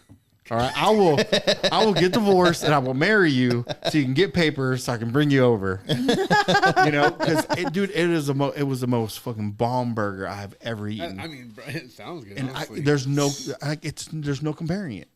I'm just like, what the fuck is this? So Ranch 125, they have a ham steak burger. Oh shit, okay. Whoa, I didn't know they were doing food there. Yeah, they did till 2. Did he Yeah. bring that up when he was here? Oh fuck! I guess I wasn't paying attention. Okay, damn. Yeah, so they have that, and it looks good. I haven't tried it yet, but it's huge. Okay. It's like on a like I guess like a torta. That's what it is. Okay. And you can like pretty much like feed 2 people because like 2 patties and 2 ham steaks that are pretty good size. I've never thought of of having that combination. But I mean, apparently it's bomb. apparently Yeah. fucking bomb. So like, oh, I'll have to try that though. Yeah. That place right there used to be called Rowdy's originally. I think that was when that place first got opened up as a bar. It was called Rowdy's before it was Whiskey River. I think I've heard that. 3 or 4 bars ago, and they used to do. It was food like it was a bar and grill. They actually had really good food there at one time. Yeah, so I guess they still have a kitchen in there. Yeah, that's cool. Yeah. the kitchen. So. Well, I mean, if I ever come across something, man, I'll let you know. Yeah, I'm looking. Because I do, man. I just food is my jam. I was gonna say this is your passion. Oh It yeah, really it is. always has been, bro. But it doesn't pay the bills. Yeah, That's the only shitty part. It's hard, right? If I knew I can get into it, my bills would be paid. If your house, well, you know what? Never mind, because I don't want that's your business. I was just gonna bring up a scenario like if you had like your major. Let me say it like this: if you have all your major bills paid off, would you do it? Oh yeah. Yeah. See, when I originally had this one, the one where the old Catfish Corner was, because we're going to open a year, my thing was to be like, all right, I'm going to get myself situated so I can work in the kitchen, I can be here more often. yeah. But, of course, it never got there, and it was kind of one of those, I was like, I have to wait. I'm trying to run 2 businesses at the same time, and fuck, dude, that was a fucking headache. But then again, it's because I thought, I spread myself out too thin. That was my problem. Right. And my problem also was fucking micromanaging, which I had to tell myself, hey, It's hard not to do. Oh, it's hard, especially when you're like, man, I got like 30 grand tied up in this place. Yeah. Yeah. I need you to fucking, I'm not gonna pull anything out of it, but I need this to build. Yeah. Because at the end of the year, when it's time for me to be like, all right, man, I'm gonna start pulling out of here. Because it's got to pay me back. It's got to produce something. But it didn't even fucking make it to that. I'm like, oh, fuck. Yeah. But then and it was just getting its traction too. Fuck it, bro. It was just had getting its traction. Oh yeah. It had there was little things that were changed that affected. And I'm like, why are we doing this? This makes no sense. How can I put this? I'm real economical, if that makes sense. Like, all right, so it costs a little bit more, but you're in the not long barefoot run, Contessa. yeah, I'm not barefoot Contessa. Fuck no. Where I'm like, hey, all right, it costs a little bit more to do this, but in the long run, it actually saves. You know? So, oh yeah. You paid so much up front. Yes. You're not paying all the extra bullshit Exactly. for paying it in little. Like we can do this. We can do so. Let's just go on this way and let it build to the point where we can. Hey, all right, cool. Now the traction's going. Now it's like from here on out, we just need to improve from here. But we can't we can't go back because hey, we can save a couple bucks. No. Yeah. Yeah. In the long run, because if the customers keep coming in, fuck, that's money in the bank. But if you change something and you've lowered your customer, input by let's say 10%, all right, you literally cut your own fucking feet off. Like so. What I'm afraid of is this restaurant that I like getting this burger from over in Bront. Mm-hmm. I'm afraid one day they're gonna decide. Well, wait, why don't you want to say the name? Oh, it's called the Red Barn. It's called the Red Barn. Yeah, I think I said it already. Yeah. 14 times. No, I'm kidding. But one day I That's feel like I'm 15. gonna go up there and I'm like, oh, this don't taste the same anymore. Like they changed Yeah. something, changed in it, or yeah. it's smaller. You know what I mean? And it's like, fuck. I firmly believe that it won't because they've been doing it for so long. You think so? So it's like It's think a staple in they're- there. Knock on wood, that's for sure. I know, right? I think they've He come. just goes. You found like the prices may go up, but I don't think the burger will change. Yeah. Ah. Because it's just like this is routine. We've been doing this for I don't know how long they've been open. but I don't it's know how been long they've been there for. 20 a long time. years at least. They've outlasted a lot of other places out there. So it to them, it's like there's no reason to change it. This works. Mm-hmm. You know. All right. So the beef is going up, so our burger prices got to go up a little bit. But I mean, kind of like with Henry's, they have the way they plate their chicken fry on that yellow gravy. For cheese gravy, I don't know what it's called, but I mean, it's good. yeah, But I mean, they've had that for just gravy with an years. extra with some more chicken bouillon in it. That's Okay, all that's it what, is. yeah, that's what. Yeah. I was gonna like maybe up it with like a little turmeric. I'm just Yeah, kidding. I mean, I don't know what's all in Yeah. that fucking, but it's the same thing that the queso's made out of. You know, it's just cheese. Is that what? Yeah, the yellowish, the yellowing and the flavor. Yeah, it's just Cheese. chicken bouillon. That's funny. Yeah, like it's crazy. Just the little stuff, the little things. But I'm not a big fan of Tex-Mex. Yeah. I'll admit it. You know. Yeah. Now, don't get me wrong. I mean, sometimes their chicken fried steaks hit or miss, but Mm-hmm. most time it's hit. Yeah. Gaso Ocampo on fucking Bell Street. Uh-huh. Boy, their chicken fried steak is good. Really? I've yet to eat there I've yet. had it. You have yeah, it? it's Yeah. good. Chicken fried steak, it's good, huh? That's good. On Thursdays, it's on special. Tomorrow, Really? it's $10. Tiff lunch, Okay. maybe. Yeah, man. Yeah, it's Oscar lunch? yeah. I'll see you tomorrow. What did you lunch? We gotta drive back in and then drive back out again. Golly. It's like I was there. Yeah. I just, man, I feel like I feel like the culture's got. I think it's a turning point, man. There's something. I feel like there's something. Maybe I'm being optimistic, but I feel like there's a turning that's happening. You know, I don't see it all the time, but it's like it's not about fucking making the most profit out of a fucking restaurant. It's building the quality restaurant. Because like, man, some of these are just they're changing. Yeah. Where I'm just like, and it's kind of you got to, you know. Yeah. Some of them would need to go. Gotta evolve. What do you think about this steakhouse? I think we need it. Yes, I mean, I won't knock it. Sinangelo doesn't Yeah. have a real deal steakhouse. We don't. Yeah. And I think we do need it. A badass fucking steakhouse. see, even Sinangelo used to have back in the day. I don't actually remember it, but I remember hearing of it. There was a steakhouse in Grape Creek. It was called Chimney Rock. Yes. It burnt down, but that was something that people would drive from out of town Yeah. to specifically go to. It was Really? that good. Yeah. Sinangelo doesn't have that. People don't drive from out of town to go to specifically. I closest want to thing- go to yeah. McDonald's in Sinangelo. Yeah, the closest you're gonna hear about, we're gonna go to a fucking steakhouse is Lawakey. Yeah. Right. You know, and people do, and man, To each their their own. own. It's not my favorite anymore. Do you like Zentner's? The original Zentner's. The original. Yeah. Zentner's daughter, not so much. Mm. But the original Zentner's, yes. Yeah, that was good. That place was bomb. That was one of those things that people would come from out of town to go to. Yeah. Yeah. Actually, I think they had country music, like George Strait. And Oh, no shit. yeah, they had like all these photos of people that actually Yeah, made a yeah. trip to specifically go to that steakhouse. Yeah. Since Zentner's daughter was okay. I don't want to knock Zentner's daughter. They were okay, but they weren't. Remind me where that one was. Zentner's, Zenner's daughter was over there by Bowling Ace Hardware. yeah, it's on the, Knickerbocker. Oh yeah, okay, it's where the Italian- police at? Steak. yeah. Okay, That place. That was Zentner's daughter. That's Zentner's right, that's is where the boat, The boat. is at now. Oh, Or the boat, that's right. it's closed. It's just that was probably the It's worst just a sitting fucking boat right restaurant. now. fuck yeah, Yeah. it was. Okay, a so beached boat. are there any restaurants that we can, talk about that you're surprised are still open here in town? Ooh, we might have to leave it. We might have to leave names off, but we can talk about it. Nah, I'll bleep them. I'll bleep them. You'll bleep them. Yeah. I don't want to. Yeah, you don't want.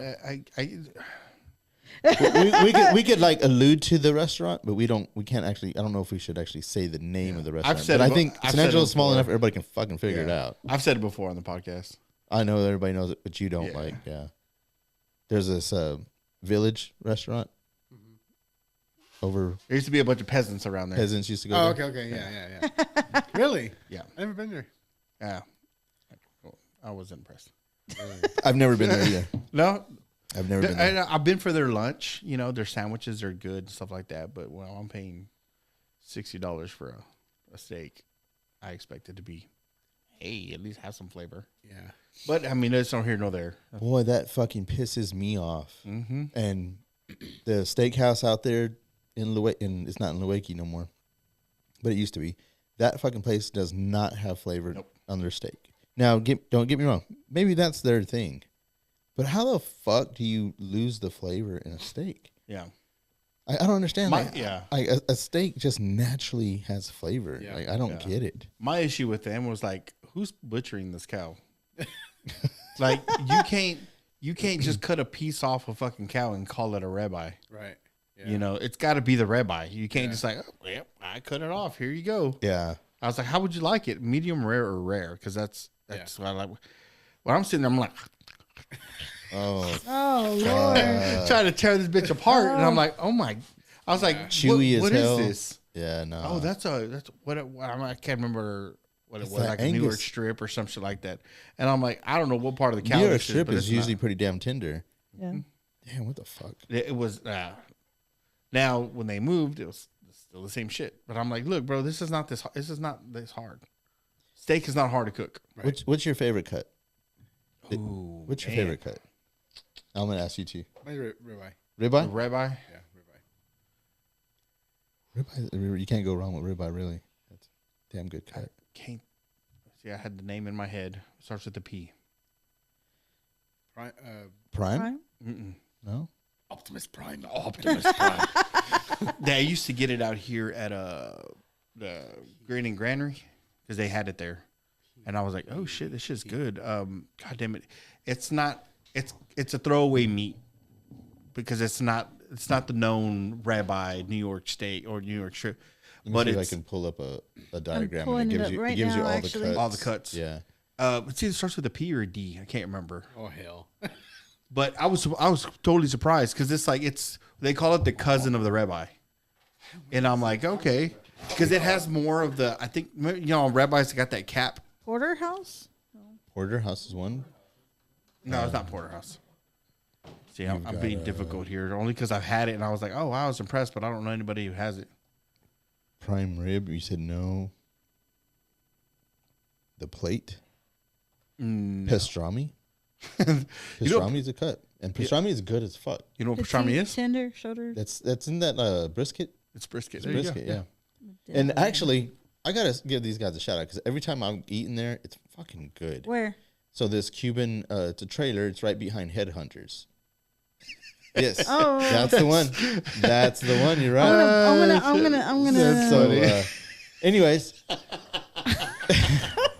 That's funny. I I'm probably. gonna bleep. How many are we? How many? What's the This was time? at 122. yeah. Okay, so that place I cannot remember what it's called. It's a Cuban. It's a Cuban trailer. They serve only Cuban food, and it is fucking good. I've yet to have something that I don't like there. The first thing that I had there was I think it was called their Cuban club or their Cuban sandwich, and it was pastrami. And damn it, that shit was bomb. It was so good. Oh, I remember So you good. mentioning. They do have good food, man. They have great food. If anybody ever gets a chance, y'all stop by there. They're only open, I think, like lunch to like maybe 5 o'clock, 6 o'clock, something like that, and then they shut down. But man, they're good.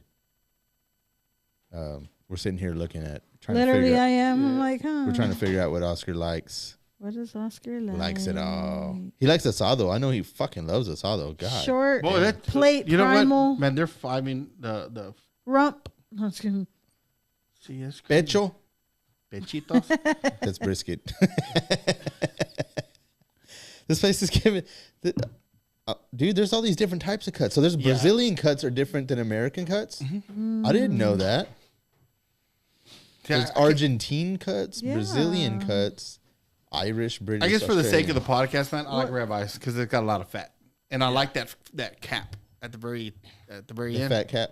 No. The meat cap, whatever. I don't know what the fuck that is because it's a different part of that little cut right there. That's a fat What cap. did you say? It was the cousin to the what? That's the fat cap. Ribeye. Okay. Right there, that piece of meat right there. Right 'Cause there in that end. whatever it is, man. When you cut it, it just like it breaks apart.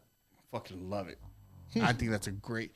Now there was the other one, which is it the New York strip that's got the fucking fat cap on one side? I like the New York strip. Yes. That's the one's got So the fat. yeah, on one side. because it's if you get a T-bone, you can have everything on the T-bone. Yeah. But the New York strip, I think, is on the right hand side, and it's that long piece that runs down it. Yes. And on one side of it, it's got a strip of fat that runs all the way down that one side. Now the what was the one that you said? God damn it. What did you say?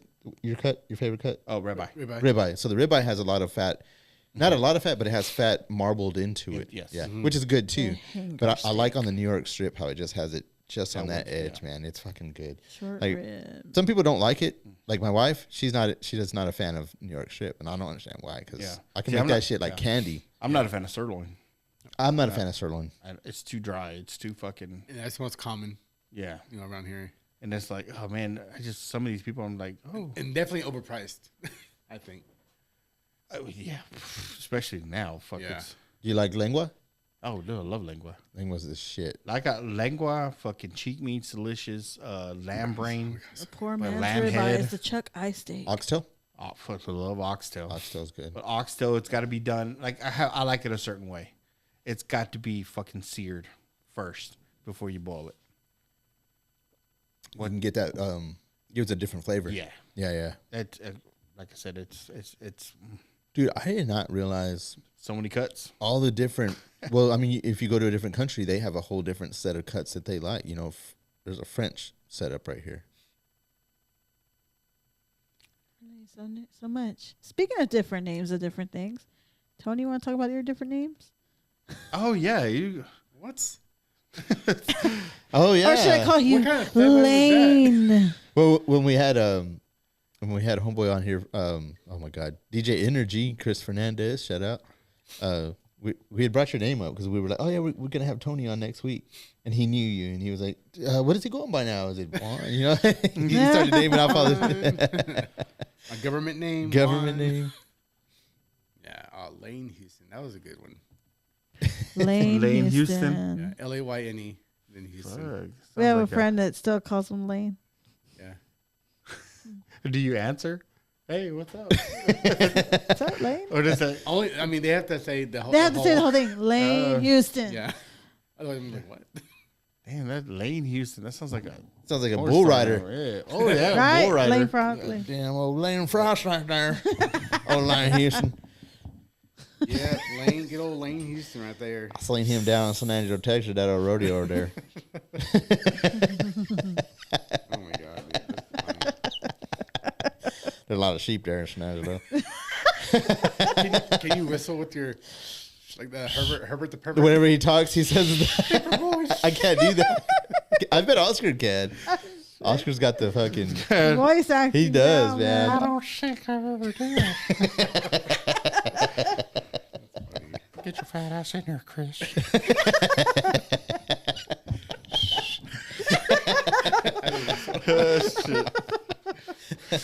Damn it. What is it? I got some ice cream down here.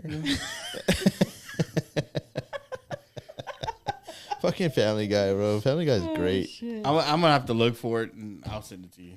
I have to look at that menu. Okay. Well, It was good, but I mean, my next one, just for fucking sake of the goddamn podcast, ribeye. ribeye, Yeah, filet mignon. I can't go wrong with it. If it's not New York, and I like ribeye too, but my go-to would probably be filet mignon, New York strip, and then ribeye. But see, even then, man, I think it's just the way you cook it. Because I've had shit that were like just some throwaway, not really throwaway meat, but it's like, hey, it's some cheap shit, it's fucking $8 for whatever. I was like, cool, man, it's on sale. Hell, throw that in there, It doesn't have a lot of marbling or nothing in it, but well, I cooked it up and I was like, my God. What I find crazy, but you know what serves the world right, is back in the day, you had the poor people, Mexicans, black people, Chinese people, that they would be given the throwaway meats. Yeah. Briskets and the, all this fucking meat that, the tongue, sweet bread. Yeah, all that shit. The head. What are you going to do with the head? Here we are now in 2025, and you are paying top dollar prices to get brisket. Bro. If you go to a city and get menudo, menudo's not really like, a lot of people don't want menudo. But if you go to a city and get menudo, that shit's expensive. Hell yeah.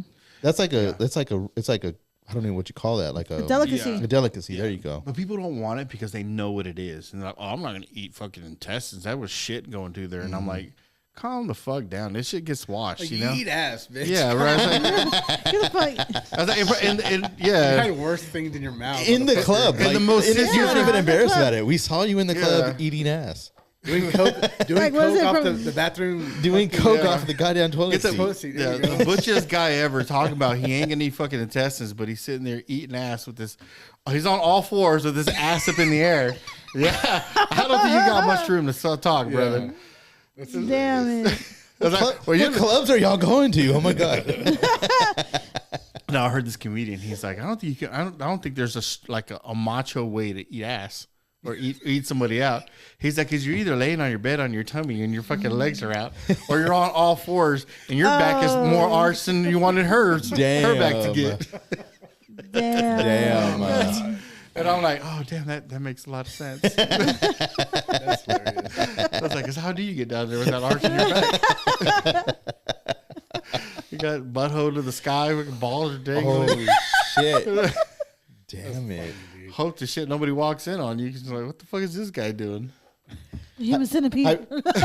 So I had this happen yesterday, and I'm gonna have to apologize to this kid. But have y'all ever had an embarrassing moment where y'all caught somebody else in the act? I don't think. No, I don't. Yes. Yeah. Can we hear the story? Nope. Then why did you come on for it? Oscar? That tea doesn't get spilled. No, I don't think so. No? Tiff? I just choose my. Wait, you So I've answered really quickly. I've had a few. I was thinking. I don't know. I've I had a can't think few of any at because the top of my head. I had like roommates in an apartment at one time, and the apartment wasn't very big. But we're not going to talk about those. The most recent one though was funny. Happened yesterday. I'm leaving. I was actually in the truck, and I was driving down the Lease Road, and I looked over towards the front gate, and there's a pickup truck parked outside the front gate, and it's just parked there. So I'm kind of looking at it. So we're a new company now, so I mean, there's people that are coming out just to check shit out and stuff. So like maybe they don't know the combination. So I start making my way over to the gate, and I get there. It's a newer model diesel Dodge Ram, mega cab. You ever seen a mega cab? So it's like it's a double cab, but that second cab is extended. It's a lot bigger. Got a little extra room. A little for extra activities. room. And well, you're supposed to be for sleeping. That's what it was made for, because that back, that back, yeah, right. That back seat, They're both laying. that back seat lays out, and it's about the size of a We're twin about halfway bed. there. Oh shit. Okay. Yeah. So the truck's on, and That so but there, so I don't notice anybody in there at first. I can't really see the driver's seat, so I go ahead and open up the gate, and I drive out. By this point, if somebody's there to actually see the field, they know that, hey, there's the guy that works the field. You know, let's talk to him. The window's still rolled up, and I was like, that's weird. I go ahead and close the gate behind me and lock it. And I was fixing to get into my truck, and I kind of glance over at the driver's seat, and there's nobody in the driver's seat. And I was like, okay. I'm not thinking anybody's still in there, though. I'm thinking like, oh shit, maybe they came out in 2 different vehicles. They left this truck out here, and they're on the other vehicle, and they're driving around the lease. So I start looking back at the lease, and I'm looking for dust, because as they're driving down the road, there should be dust. I should be able to see dust somewhere out there. I don't see shit. So I look back at the truck, and I thought I saw some movement in the back seat for a second. I'm like, somebody's in there. So I go and I knock on the driver window, and I see a head pop up. And I was like, what the fuck? And this skinniest fucking country little white boy jumps up, and he's in his underwear. What you want, Mexican? And he exactly right. And he jumps up into the front driver's seat, and his face is just blush. Yeah, he's just blushed red, like he's embarrassed now. Yeah. And then I feel bad, because then it hits me like, damn, he was trying to get it in. I just fucked it up for him. Like, damn, I should have just told him to go ahead. Cock blocked him. Do what you do. Do what you do, baby. I should give me dab. Yeah, wait, whoa, don't touch me. I don't know where your hands have been. Sanitizer. Yeah, he was like, he rolls down the window and he was like, I was like, is everything all right, man? He was like, oh yeah, man, I'm sorry. We were just hanging out. And I was like, cool. I jumped back in my truck and then he backs up and takes off. And I was like, damn, I felt bad, but oh well. Yeah. He was blocking the entrance anyway. So yeah, I've never caught anybody, but I have been caught. Yeah. I remember that was like back in like probably like 20 years ago. Well, don't park in front of the gate. Don't park in front of the gate. Don't park in front of the gate. So can we hear the story? No. That's all it was. 20 years ago. Yeah, 20 years ago. Dude, We're parked in front of a house. Just having fun, whatever. And then some guy, or I mean, I was thinking like a cop, like, oh shit. fucking Abraham. There he is. Knocking on the damn door. But it was, it was a neighbor. Oh, shit. Yeah, he was like, are you good or what? I'm like, I was about to be. I was like fucking like, I'm sure my heart was like, beating like 100 miles, Yeah. crazy. But yeah, that was, it could have been, it could have been a cop. Yeah. So yeah. Then there's a whole other situation Oh, there. man. Fuck. Oh yeah, dude. Cause now, shoot. What if the cop would have been like, I want in? Well, come on. What do you say though? Like, The water's warm. Come on in, It's called the Delmonico. Delmonico cut. The Monaco. so what cut it? Where is this from? It's part of the. It's close to the ribeye, but not the ribeye. Okay. That So was it's not right a off. pea. Can it be found on the T-bone? No. No. Okay. So it's I not. don't think So then it's on the lower part, on the ribeye side. Yeah. like it's part of the hoof. But it's, They're very thin. it's part of the rib area. Okay. Yeah. It's just a thicker cut, but it's what you cut the fucking. Like there's pieces of ribeye in it. Delmonico. Delmonico. Delmonico. I've actually heard of this. Okay. Yeah. Sorry. I feel like I have too. Yeah. Honestly. I feel like it's something. It's a lot of fat in it. It's a lot of fuck. It's just. I mean, I like fat. I like the fat Yeah. in my steak. I like to chew on the fat. You chew on fat? No, you just take the meat off. No, I love chewing on the fat. My wife likes the steaks to have more fat on it. Okay, Yeah, she likes some marble in it. Yeah, she likes. So have you ever had a fucking grade A Wagyu steak? So my first Wagyu ever was after we got married in Vegas, and we were at that Gordon Ramsay steakhouse. I had a Wagyu steak there. Was it good? I don't know if it was grade A. It was very fucking You're good. like, I want to try one so bad. It's very fucking. It was very very good. Now it was expensive as hell. Yeah. And then of course you're paying for where we're eating at Yeah, of too. course, So yeah. that shit. It was fucking good. It was fucking good. That place was expensive as hell though. Yeah, Yeah. it was. I wasn't. Sorry guys. I had 3 leaves.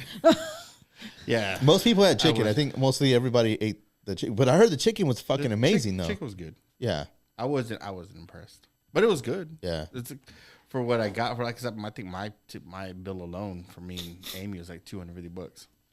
Damn. Yeah, I it was like, it it was was expensive. pricey. It was pricey. I mean, of course you're in I'm the like, can I get I mean, but you're afterpay? yeah. Please? Well, Gonna you pay know, with my the, Affirm the, card? the whole payment thing was kind of stupid too because Oh, yeah, they didn't it want was. they didn't want you to individually pay for like it couldn't just be me and my wife. They wanted basically the whole group on one, Oh wow. Yeah. so everybody had to cash app somebody, Cash app. and or- then that person pay. Really? Yeah, it was so It stupid. was weird. It was dumb. Remember that? That was Yeah. like I do dumb. remember that. Like everybody had to sit here and figure it out. Like okay, They were Yeah. like, who do we send the money to? But I who- was like, who's up? Who's up on the slots right now? Who's up on the shit, I was up before we went in. Fuck, I Yeah, was like, you got a what's deal up? right there. Yeah. Shit, what I won on that slot machine paid for our Yeah. meal. Damn it. So I was hell up yeah. when we went this last time. And that's what I paid for like lunch, breakfast, That my whole room in Austin. that whole time when me and April were there, that our wedding that weekend we were there, I won at the fucking roulette table so much that it paid for pretty much everything. It paid for our dinners, it paid for breakfasts and lunches, it paid for a lot of shit. Just I was just using that money Yeah. to pay for That's everything. good, man. Yeah. That doesn't happen often though. Like you know what I mean? Yeah. Like it didn't happen the last 2 times we went. Yeah. But that time though, of course that's the time that counts. So Yeah. Yeah, fuck yeah, that's the only I one mean, I I- talk about. yeah. Yeah. My Shouldn't have played some of it back, but my friend went to they went to Oklahoma last weekend, How'd it go? and because her son was turning 18, so he won $400 Okay. okay. first time Fuck yeah. That's how they get you. That's man. the best. on Russian roulette actually. Russian roulette. So they had a gun and they were I mean, God, you. No, you're talking about roulette. Roulette, You were talking about yeah. roulette. Okay. Yeah, and then like he went and lost it. Fuck. See, that's But can you imagine? Sucks. Barely turned 18 and you win $400. hey, dude, that's cool. I turned a quarter into 100. So that's cool. That's a hell of a deal right there. So I am a firm believer, especially in Vegas. They have the most advanced. Actually, facial recognition was developed in Las Vegas. Really? They have the most advanced camera and security systems anywhere else in the world is in Las Vegas. I am a firm believer that they know that you were a first timer. Mm-hmm. And when you go in to play a game, you're going to win. You're going to win the first probably 5 to 10 times that you play because it's designed to draw you in like, oh, fuck, scary. I got this. Yeah. And then it turns on you. And then you're not going to get that no more. It's like a drug addict. You're never going to get that high again. It's But cold turkey, man. But they're chasing that high. You're never going to get that again. You know what I mean? That's why when I first went there and I went to, was it Paris when you were staying? Mm-hmm. I kind of went off and I started gambling, right? And I was like, I was hitting that fucking button, not winning. And I was like, you know, me in my head, me being an idiot, I'm sitting there, I'm like, I bet they're reading my facial expression. And it's just like, all right, he's kind of done. Or he's like, he's really focusing on. So I changed it. So I was like, I didn't care. I was like, but I'm like, oh, fucking, I hope it wins. You know, I'm trying to keep calm. Yeah. And then it starts hitting, and I'm like, what the fuck? And I'm like, I don't fucking care. Whatever. I'm just sitting there, you know, and I'm winning. You know, next thing you know, it's like it's racking up. I think it was almost like $400 that I got now. Hell yeah. And then I was like, I got excited, and then I started losing. I was like, oh, what the fuck? I was like, cash out. Cash out. If you do the research on their systems, they are looking at facial expressions. They're able to get temperature changes in your body. Mm-hmm. They're able to get so Ocean's 11's real. Yeah. Oh, dude, it is. The most advanced one is the Venetian. They have the most advanced system. Like I think they can do heart rates. They can do I don't even fucking remember. Like they can figure out what you're feeling. Eye focus, eye dilation. Yes. Oh, dude, it goes. They get. That's scary though. Oh yeah. It's fucking. Wow. It's, You know, I based off of my little research and all I won when I went this past time, I noticed that a lot of the machines that are facing people that are walking by you are in the entrances, and you will pay you pretty good.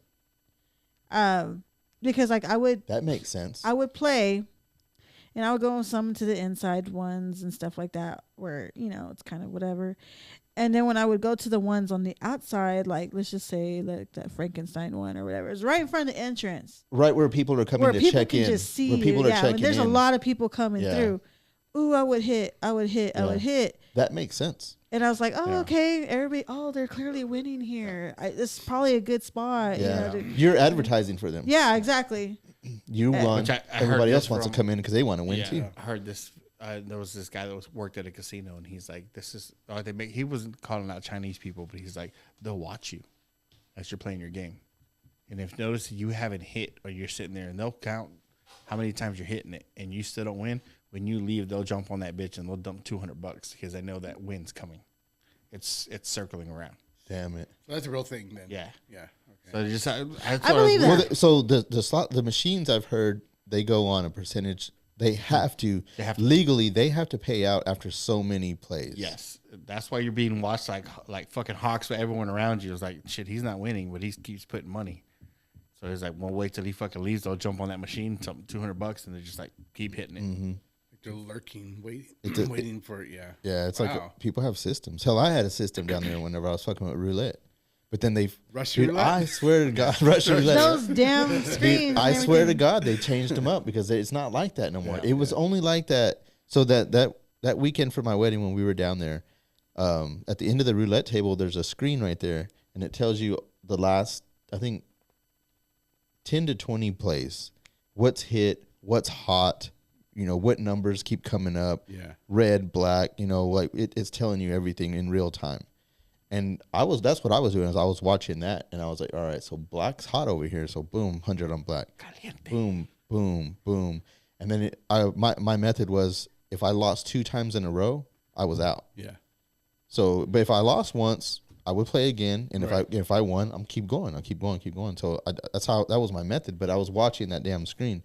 This last few times that I went, even when we were in Rio Dosa and we played, those things aren't staying up to date.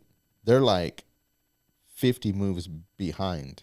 Oh, wow. Sucks. Yeah. It's like 'Cause, fucking like- cruise line. Yeah, I'm looking at it. I'm like, wait a second. You know, when the number moves up, because it's like all the numbers that have just been played. When it moves up, that's not what just happened. Right. Like, what the fuck? You know, what is that? That's like way back. You know what I mean? So it's not right up. So that way you can't track it now. Yeah. So that's That the way that they fuck with you. And that happened at the Golden Nugget was like that.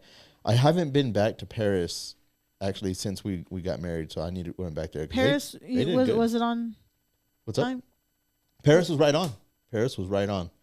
I was at the Cosmopolitan this last April. They were right on time.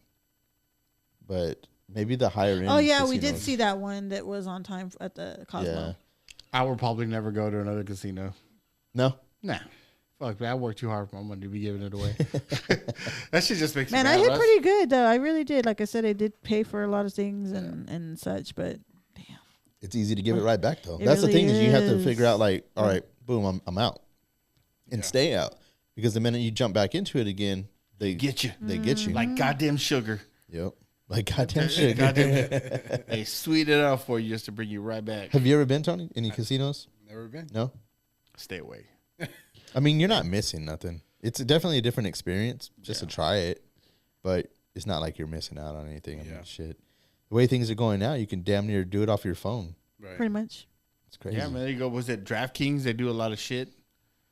I don't get the fantasy football stuff. I don't get it either. I was trying to get I wasn't gonna get into Or it. the But I was prize trying to, pick stuff. yeah, I was trying to figure it out, and I'm like, God, I guess you just got to be into the sport, into players and stuff like that. 'Cause I'm like, It's ugh. very deep.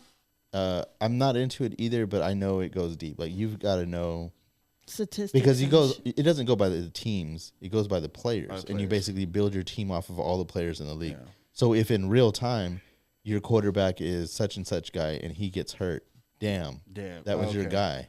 See, okay, You so know. I would have a short. I was like, hey, man, I'm not seeing Emmitt Smith anywhere around here. Where's Bo Jackson, bro? Troy. That's as far as you get. Yeah.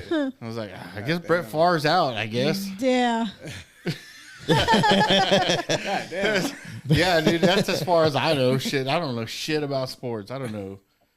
Yeah. I don't know shit about nothing, man. Yeah, you have to know the statistics and all Yeah, that. it's very stat based. That's Okay. what it is. It's very stat based. When we went to, dude, there was a DraftKings like club or bar, but it was massive. It was fucking huge. It was like a whole block. And when we were in Chicago, we were driving by. We were going to this Christmas. Well, it was a bar, but it was styled for Christmas, and it was in an area called Wrigleyville. It was just outside of Wrigley Field where the Cubs play. And as we're driving by, we're in the Airbnb, or not Airbnb, in the Uber, and I'm just kind of looking around like, oh shit, there's a lot of fucking bars down here. It's like a bar area, the whole fucking neighborhood. And then all of a sudden we get by this fucking real pretty building. It's all glass and you can see through it. And there's all these, you can see all the TVs, like just huge TVs all the way down. It's like a block, bro. And then I was like, what is this fucking place? And we're both kind of looking over there.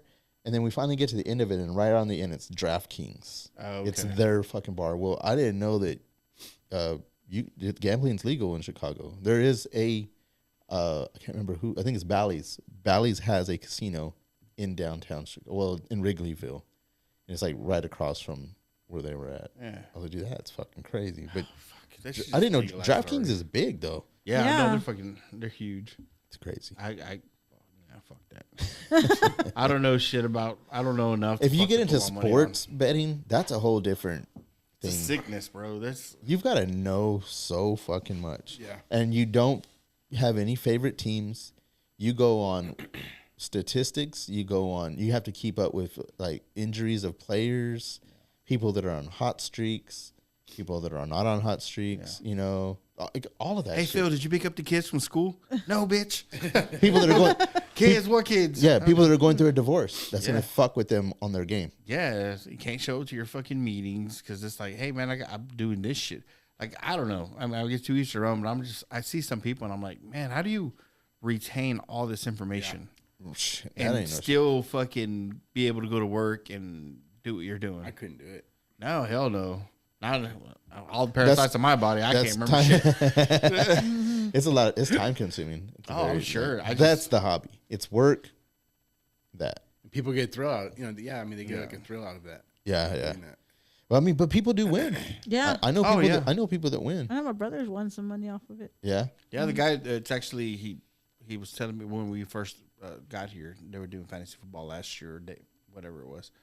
And he was telling me, he's like, man, $8, man, or how was it? $8, something real low. He was like, damn, how much you win? He's like $8,700. I was like, do what? What? He's like, yeah, man, I fucking hit. Yeah. You know, and I'm like, damn, that's badass, man. And I was like, Yeah. I've heard That's soccer a big pays price out. pull then. I heard soccer games pay out, like these like the the major league country? soccer games. Yeah, that they pay out well. And if you get into it and they're like, soccer's weird. It's hard to score in soccer. oh yeah. So like, say you want to get into a bet on a game. Say it's like, I don't know. Say it's 1-0, and it's already past their halftime period. So there's only like 2 hours left, or whatever the fuck it is. I don't remember. I know they're long ass games, Yeah. so whatever it is. So you want to get into it. The game's halfway done. It's 1-0. Yeah. The odds have gone up for you. You want to bet on the team that's got the 0. Okay. Because they've got to at least to tie it, they've got to hit at least one score, but to win it, they've got to hit 2 scores. And I know somebody that's done it. They went ahead and bet some stupid, like $40, Yeah. something like that.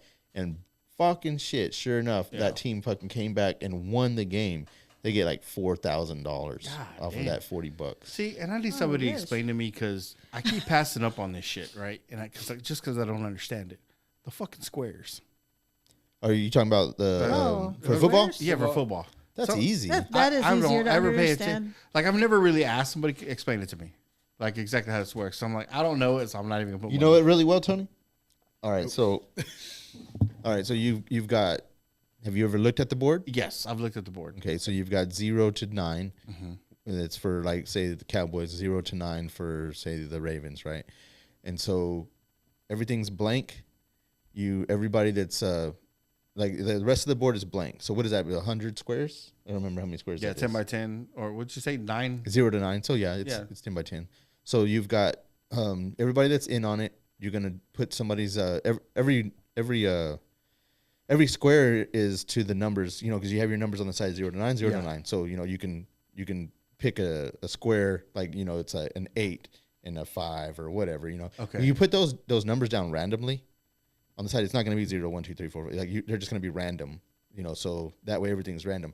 And then people draw somebody's name out of the hat, whoever's already paid to get on the board. So say it's I don't know, $10 for a square or something like that, right?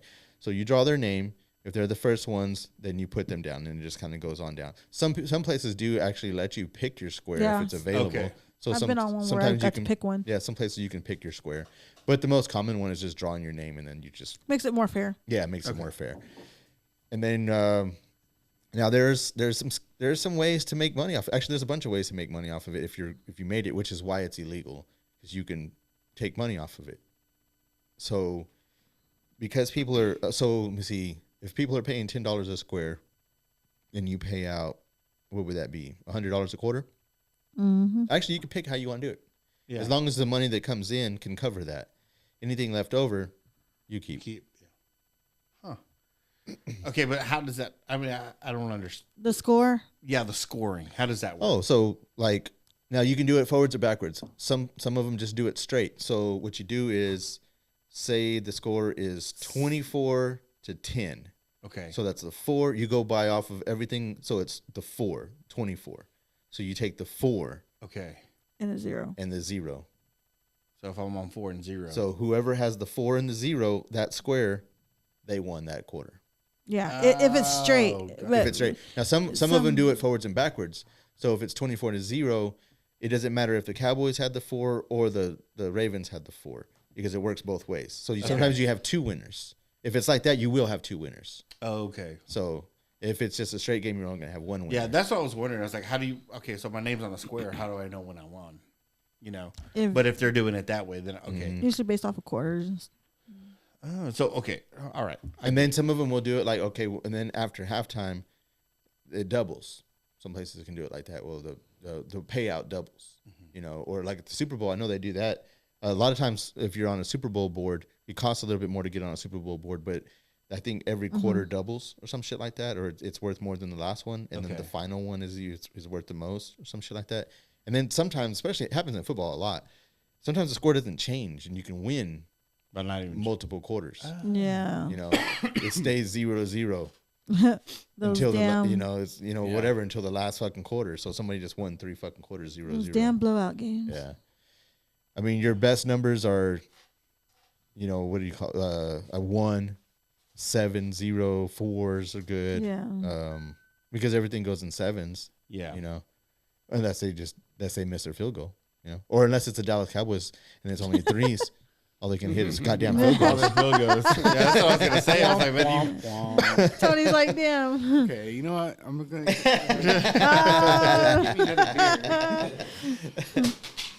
What do you think about the Dallas Cowboys this year? Oh, I'll wait for him to come back. you might grab me another one too. Por favor.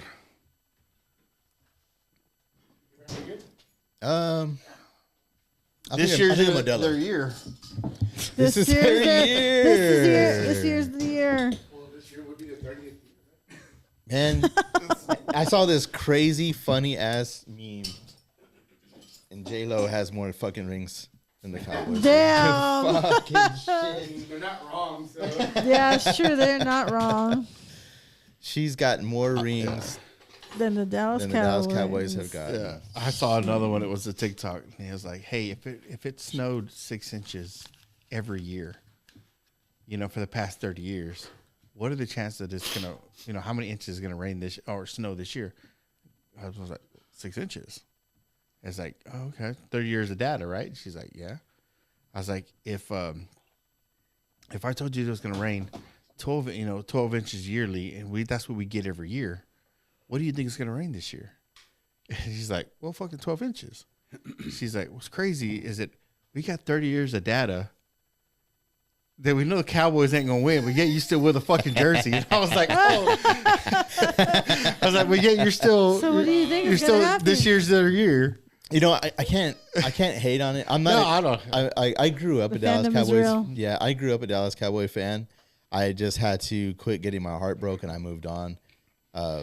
Because seriously, man, you get invested. This is a toxic relationship. Yes. So I'm a diehard Astros fan, and I think that's where my shit is, and that's how I understand the Dallas Cowboys shit, because the Astros have gone through some bullshit, but the Astros have always rebuilt and start all over again. But they've had some seasons where they are annihilated over and over. Like it's like, are you really wearing that jersey? Like, yeah.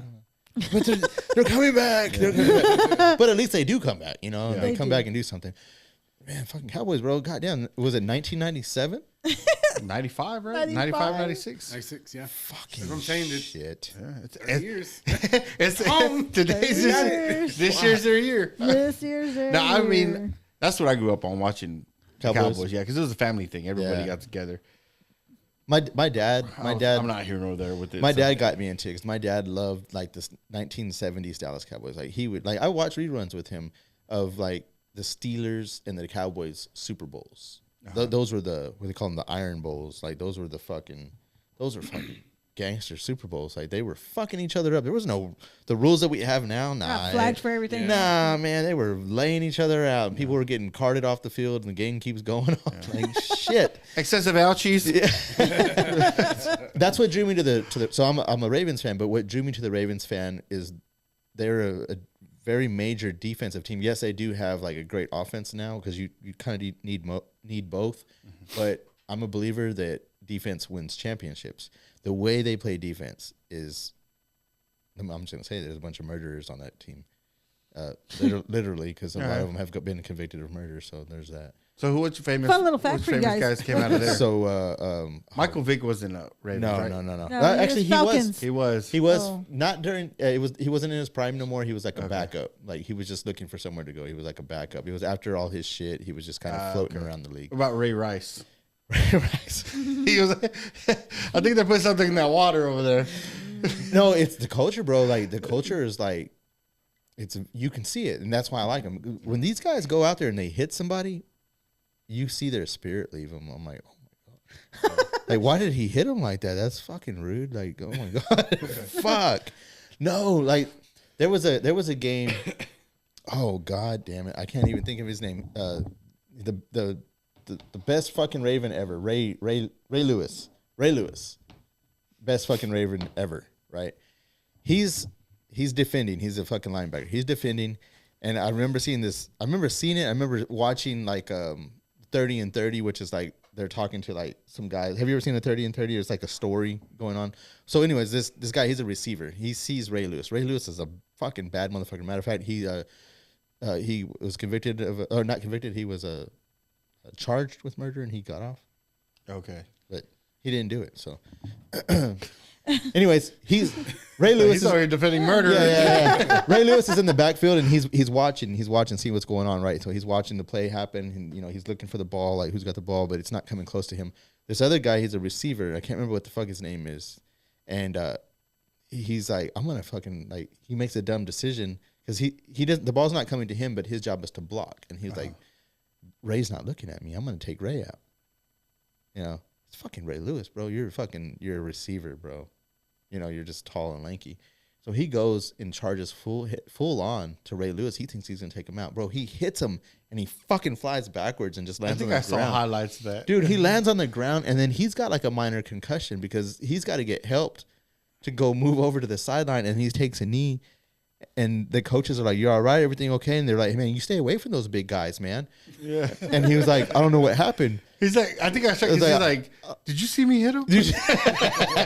And Ray Lewis is just like, "The fuck was that?" Like, what the fuck was that? I remember seeing that. Dude, it's funny as hell. Like, yeah, but that's what drew me to the Ravens was because I like defense and I like the way that relentlessness that they have on that end of it. And that's kind of what drew me to them. And I was just like, I've been a fan ever since I started watching them. Yeah. I mean, I know they've had some players that are not very savory, but hey, that's what you get. Yeah. I don't know, man. I guess I've never looked. I do watch football games every now and then. I try to get into it, but I'm just like, I'm for sure watch the Super Bowl every year. Yeah, everybody does. For the commercials. Have you ever watched like a rivalry game, rivalry game, like the Steelers and the Ravens? No. They hate each other. They fucking hate each other. I don't know what it is about it. They just, that's it. They don't give a fuck. I don't care what new players. They don't care that the teams are completely changed over and they're totally different teams again. It doesn't matter. There's bad blood on the name alone. Yeah.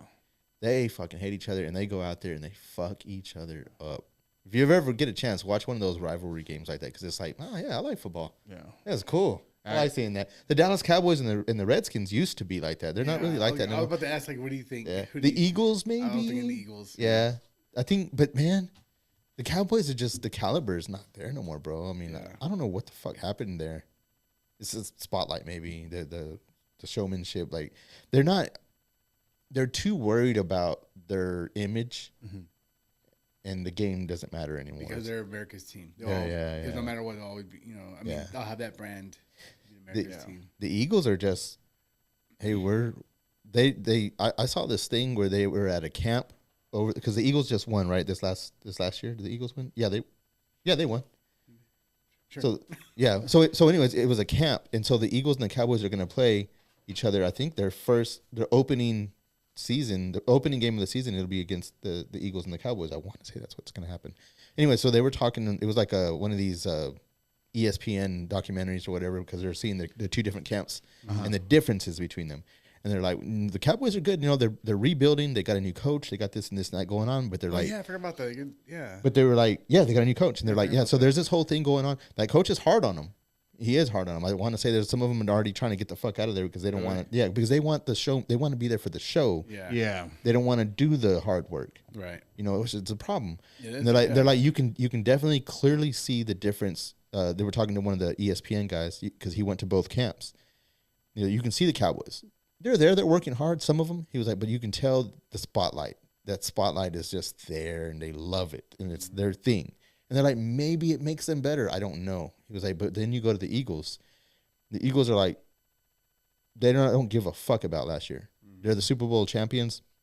I don't care. That was last year. Yeah. It's like we're starting from zero again. They have a different mentality. They're like, we're still, they're treating it like we are on the bottom, working our way How up is the again. payroll difference between? Because It's massive, bro. The Eagles don't pay anywhere close to the goddamn Cowboys do. Okay. And the Cowboys haven't won a fucking Super Bowl in 30 years. so that maybe that's it, right? Where it's now. like- We're getting So- off. We're getting off something. No, I'm just- so maybe that's it. That's just the bigger paycheck, and then the whole image changes, and like, because I mean, Dallas I did Cowboys watch- is a brand name. Yeah, I did watch like a lot of college games, right? Those And are of the course- best. Those are Yes, the because you best. know, you see, dude, there's a night and day. Yeah. Because they're trying to get that meal ticket, you know.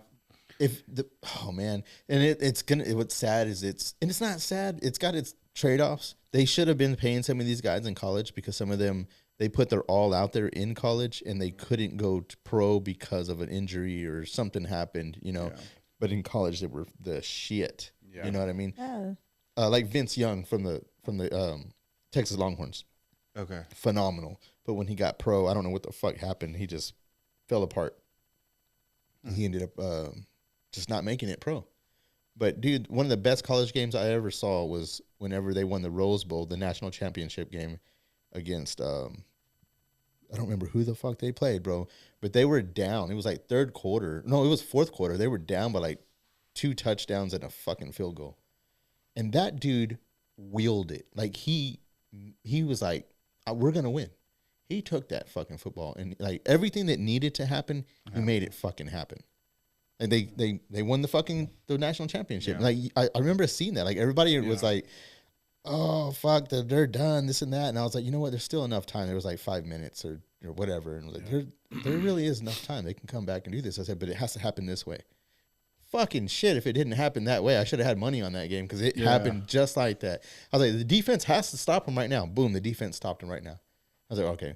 Well, that guy has to run it back. He fucking ran it back. I was like, well, they have to score. They fucking scored. Well, they have to fucking get the ball back. They got dude, everything happened just like that. So with college, those guys are playing with their heart. Yeah. Because they're trying to make it somewhere. Once they get into NFL, man, they're playing for They're that like, for I'm that done. contract. Yeah, they're playing for that contract. I got that 5-year, $11 million contract, or however much they're paying now. Yeah. I mean, I think I would probably slow down too. Shit. I mean, that's the game, right? Yeah. That's the game. And you see it all the way across the board. What's cool about take it a different direction, like with baseball. So I see how the Yankees do it. I see how the Dodgers do it. I see how the Astros do it. I see how the Sox and the Cubs do it. These are your biggest franchises. Yankees and Dodgers have the most money. Like those are your massive franchise. The Astros have money, but they don't like to spend it. What they like to do is they have more money invested in their scouts. They like to get guys coming up, bring them into their farm system, and then build them up that way. Get them Puerto Ricans. Oh, in. they build them up. Like they build them up, and then they get them to a point to where they either use everything they got, or they're so fucking good that they don't want to pay them anymore, and somebody else can take them. Which has happened. You know, most of the badass Astros teams, their players now play for somebody else. Like Boston Red Sox, I think we actually got Correa back, which Correa's okay. I think he's kind of past his prime, but he was at they didn't want to pay him. Yeah, but he was worth it. The Twins picked him up for like 4 years or something like that. You know, like so everybody gets scattered around. But it's not that they're not bad. It's just the Astros are like, we don't want to pay them. Like they are like, we're just going to keep investing in our farm system, and that's what they do. Like I think there's only like 3 players that actually have like over. I think Altuve has like a 6-year contract or a 7-year contract. Like he will retire there. Jordan, I think he's got like a 6 or 7-year contract too, and maybe one other guy has like a long contract. But everybody else is like, as soon as your entry level contract is up, we're done. We're done with you unless you like do something amazing, you know. But yeah, they're pretty much So it's like it's a money game. You know what I mean? And everybody has a different way that they do it, but football's the same way. It kind of is, you know. They don't really have a farm system. I guess college is your farm system. Yeah, like you said, yeah. In a way.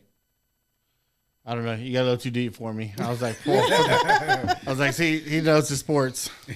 I know those games. I mean, every sport's different. What do you think? I like hockey.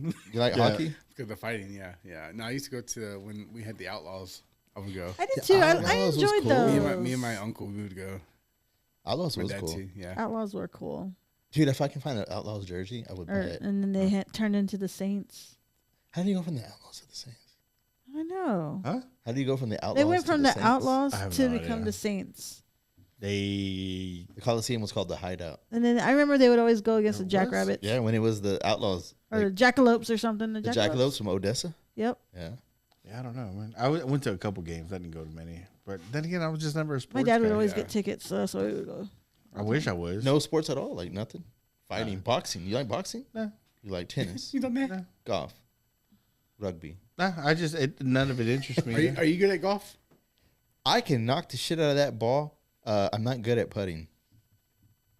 I don't know why. I've never really tried to putt. Like I've Yeah. done a putt before. Yeah. But then of course they have all the little things. Like I can figure it out. Like So mini golf is off the table. well, I can figure it out because they have all the things you can knock the ball off of. So it's like pool. Yeah. You know what I mean? You can bounce it off of here to shoot it over here. That's fine. But when you're putting just on an open green, yeah. Oh, yeah. that's different. Yeah. That's way different. You know what I mean? It's like it's like when you're shooting. I like shooting pool. So it's like if you're shooting pool and you've got to make the ball from here all the way to that corner 8 foot across. You know what I mean? Like, fuck, that's a lot of green. Like, Yeah. if you're just off just a little bit, it's just going to hit that corner just a little bit wrong and bounce right back out of it. I so, know a yeah. sport that Oscar might probably like. Birdie. Fishing. Fishing is badass. Yeah, but I don't. You gotta catch I fish, don't- though. I don't consider it a sport. It's a sport in a way. Fishing. If you put it Fishing. back, it's a sport. If you keep it, it's hunting. Yeah. That's true. There's a big difference there. I think if you put it back, you like to torture fish. Yeah, right. That's all you like to do. When they call bow hunting a sport, I don't feel like that's, or even just hunting in general, a sport. Like, it's, well, you know what? I guess if you're not eating it at all, if you're just keeping the head or the antlers for a trophy, maybe that's You're an asshole. you're an asshole. Because you're kidding. You're killing a fucking like. But a lot of these is kind of weird too, though, because they're inside of a private ranch, Yeah, that's right? bullshit. And these deer, they're so fucking genetically they're so genetic freaks that Yeah, it's true. It is Yeah. true. It is true. and they're not used to running. You know what I mean? They're not used to They're not fucking worried about people because people Yeah. usually walk up to them and feed them by feed hand. them. You know, they fucking truck goes behind and they leave the fucking pellets on the fucking road. So that's what they're used to. And these guys come up and they're fucking deer blinds, and they take them out. And that's not hunting. That's not. No, that's not real. They're these people as It's much not, as they it's want not to real say because in real life scenarios, if that deer gets the scent of a person, that motherfucker It's is gone. gone. Yeah. In these game ranch scenarios, they're so used to people, they get the smell of a person and they're like, "Oh, there's food around here." yeah. They are not worried about No, you. they're not. And these people are ruining hunting. First of all, they're making it expensive. Yeah. They're pricing everybody the fuck out because now I don't know exactly how how they work their whole conservation shit, but it's absolute bullshit, man. People in these high fence ranches, these deer ain't going nowhere. Yeah. You know, they're not. They smell like Abraham said. They smell somebody. They're like, oh, hey, maybe they're gonna feed us. You know, so they come around. Like you see these. I've ever seen these monstrosities. Yeah. These fucking goddamn antlers that literally span fucking 3 foot across, and I'm like, this is fucking dumb, dude. I was like, that. If he wasn't gonna die from a fucking arrow, he's gonna die of a heart attack. There's no way that fucking deer is healthy. Yeah. There's no way. Especially with the amount of diseases that come out of these grow farms, I guess you can call them. Mm-hmm. You know, they got CWD that just ran rampant through all this shit, and now these fucking things come out and infect the grass. The other deer get it, and then it just spreads. Yeah. You know, it's absolute horseshit. Most of these fucking deer, when you go out and you're hunting them, they're nowhere near that size. They're slim. It'll be every now and then you do get a big body doe or a big body buck, you know. But for the most part, fuck, these deer, especially around here, they're tiny. Yeah. And man, good luck. Like, and this is the part that I fucking hate because, land prices for sure are going up. You used to be able to buy 5 acres, whatever, $800 an acre. Fuck, good luck paying that now. Yeah. You know, especially around here, around San Angelo, you know, you get anywhere from $5,000 to $10,000 an acre. That's stupid. Oh God, that's dumb. No one's paying that. Yep. Well, I'm lying. Some people are. but it's the people with cash, you know. Yeah, for sure. And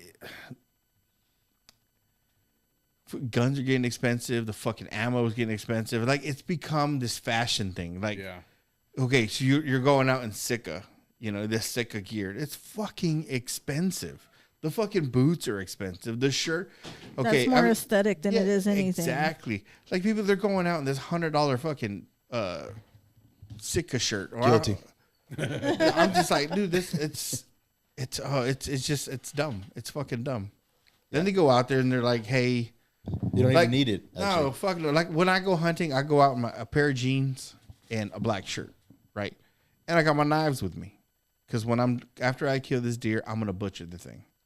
I'm gonna butcher it. I'm gonna quarter it up, throw it in my fridge or throw it in my cooler, take it home, finish butchering the rest of it. Yeah, because that's just the way. I mean, there's nothing wrong with people want to take their stuff to get, you know, to the processing plant, but that's the way I was raised. Yeah, because it's like, I don't know exactly. I mean, my dad always had an issue with it, because I'm like, wait, I took you. How much do you think a doe weighs? Oh, a doe? A doe, a good sized doe, full probably 80 pounds. 80 pounds. When we get this stuff back, I'm like, I'm holding 2 bags. This doesn't weigh anywhere near 50 pounds, right? You know. Yeah, and like, once you take all the head, the bone, and everything. Yeah, there's a lot of weight that's gone. A lot of weight that doesn't. Yeah. But even then, when you look at it, you're like, God, this doesn't, like, something's not adding up. You know, now not all of them do this. There's good reputable processors. They'll be like, when the meat you get is the meat you get. You know, this is what we took off your dough. This is everything we can get out of it. Sometimes, man, you go, like, I've been to a couple of them, and I'm not gonna call their names, but where I go and I'm like, oh, here's your box of all your meat, and I'm like, where's the rest of it? Yeah. He's like, oh, that's the whole fucking dough, and I'm like, there's no fucking way, man. Yeah. Like, I brought you a fucking full size dough. Yeah. This thing was huge. And you're giving me a box that I can literally carry in one hand. Yeah. And I'm like, you know, $100 later, and I'm like, I'm good, dude. I'm not gonna fuck around. You have more control of it if you do it yourself. Oh, That's for sure. So now, I like doing it, but man, at the end of the day, my fucking back hurts, my feet. It's hurt. work. Oh, it's work. It's work. Milling that shit down, cutting at your steaks. Like, I will literally, this is my countertop. This bitch is full. Yeah. There's a cut here. Yeah. There's a cut there. If you're gonna be serious about it, Yeah. and really cut it out like that, you're looking at least 3 hours of work. Damn. That's what I'm going to say. It's about 3 hours of work. If you're going to get serious about it, you're going to actually do all your cuts like that. Yeah, you're 3 hours of work. Yeah. Because, I mean, dude, one of the hardest things is taking the skin off of it. That skin is different, and you better have a knife sharpener with you, because that knife will go dull on you. Yeah. And you got to continue to sharpen it as you're cutting it, and sharpen it as you're cutting it. Yeah. Wow. Oh, dude, that hide is something else. Well, I can have a doe skinned, you know, take the hide off in about 15, 20 minutes. Okay. That's not bad, actually. No, that's not bad. That's not bad at all. But I've done it a lot. Yeah. So, and you probably keep a couple of knives on you, I'm sure. not just one. Just one? Just one, but I keep my keep your sharpener with you? Keep my sharpener with Okay. me. Because I'll sit there and I'll probably get about a third the way through it, then I got to sharpen my knife again. And then, but the closer I get to like the neck where all the fatty shit is, yeah, you're having to cut all that bullshit. But I get all the way down to the base of the head, you know, and then I'll cut it all down, you know. Do you take the head off after you've taken your cuts or before? I don't know if it matters, but I'm just... No, I take it because after what do you mean? Oh, yeah, because when I skin it all the way down to the base, cut the head off, and then I start quartering. Okay, yeah, so you take it off before. Yeah. I don't know, I was just curious. I didn't know. Some people have this weird stigma about spinal fluid getting on the meat. I don't know. I mean, if it is, I hang my... And actually, honestly, you're hanging it the other way. Yeah, I'm hanging legs up. Hind legs up. Yeah, head down, so it wouldn't matter anyway. Yeah. So, but I love doing it, man, because it just reminds me of my dad and shit. You know, this shit. Yeah. That's the way we grew up. Yeah. And man, I take everything, fucking everything, as much as I can, because it's just like, well, it's a lot of meat. Yeah, it's like you killed it. You know, that's how I feel. Yeah, you're gonna leave meat on the bone, and I'm like, well, no, I'll take it all. I say a hunter's prayer whenever I go to get it, because it's like I just took something, a life of something, Right. you know, and it's sad and it's okay and it's still good at the same time, because I am feeding us with it. Like, it's not going to waste. Like, we're going to eat this meat. What is I just have my own personal one that I say, but I know there's different ones. Yeah. I just say thanks. Hey man, sorry, bud. Yeah. Sorry, bud, but thanks. That's it. Because it's a different feeling. You know what I mean? Like you're like this thing was walking around. You see it eating. You see it walking. You see it doing everything, and you fucking killed it. Yeah. Like you killed it. Like it's kind of weird. Like I think I would feel if I And ever got to the point. It's not an ant. This is a Yeah. anywhere between 80 to 100. Yeah. Out here, we got them maximum maybe 140 Maybe, pounds, yeah. something like that. So, I mean, and that's just the way, if I feel like if I ever got to the point where it was just like, all right, yeah, okay, I killed it, let me, I'll probably stop hunting then. If I ever got to the point I'm so desensitized by it that I'm just, see, because what took me out of that was rifles. Yeah, me too. Rifles, it desensitized me. Like, it wasn't even a fucking game anymore. I mean, it wasn't even a thrill for nothing. Yeah. These things would be, and it's crazy because, like, I would challenge myself by shooting them far. I'm like, I'm going to take this headshot. Boom. Headshot at 300, 350 yards. You know, I think it's not a fucking chance. Yeah. With these new guns and these new scopes, that ain't shit. That's not. It's like looking through that camera and be like, click. Yep. It's like that. You know, it's like it's nothing to it. It's not a challenge. It's not. It doesn't feel. Damn. Dude. And then if you're using like a high caliber gun, dude, you're ruining a bunch of that meat.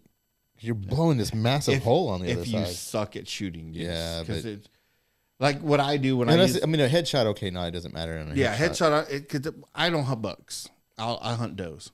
You know, so my thing is quick and easy. No, there's no feeling, no nothing on it. Depending on the high caliber rifle, depending on the round that you're using, you'll fucking like I went one time because it's like, all right, man, this is all the fucking ammo I got. You know, I'm not gonna go buy another box. Right. So I'm like, I'm not gonna take a headshot because it'll be closer. You know, because it is. Sometimes it's unseelie when you got to go and you're like, oh, God damn it, the whole fucking head is missing, you know? Yeah. But it's sitting there, so I'm like, all right, cut the head off, hang it up, let's get it all done. So I'm like, you know what, I'm going to take a fucking heart and lung shot. And then you sit there and take it, and they do that little turn. And then you blow that whole side, whole fucking shoulder just comes out. And I'm like, fuck, Just lost that was a bunch of meat. Yeah. That was a wrong round that I put through. Yeah. But what's crazy is that, like, dude. I'll buy a box, and that'll last me. I'll probably go through if I kill 5 deers a year, which is fucking rare, but a deer.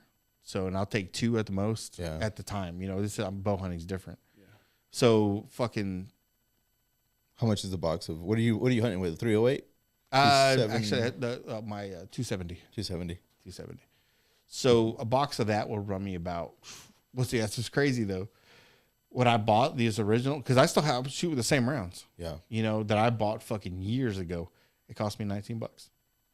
Shit, dude, you got a deal back then. Yeah. Nowadays it's way different. Ammo is expensive as fuck now. Yeah, you'll pay for a box of the same 20. You'll pay about $38. So it's way different. But, you know, and I buy them because I'm like, oh, that's a good deal. But I still have fucking rounds. Yeah. You know, I still have that same box that I bought 10 years ago. You know, so I'm like, and there it is. All right, I just take the fucking. There's a lot of empty ones because I keep my rounds. I don't leave the shell casings. That's good too, because some people do. It's fucking you pick that shit up. It's brass. You can always reload it. Like what gets me, man, is these fucking dove hunters. Oh, I know. They leave their fucking rounds everywhere. Yeah, they do. And I'm like, what the fuck is all this, right? Like, what's crazy what we do, we used to go out to the fucking Twin Buttes to hunt. We would take a bag with us because we're going to pick up our shit, but we're going to pick up everybody else's. But I'm like, man, we shouldn't have to fucking do this, man. This is so stupid. But then again, I stopped hunting dove because I'm like, God, this is fucking Have you ever, dumb. you know what a shotgun shell looks like, right?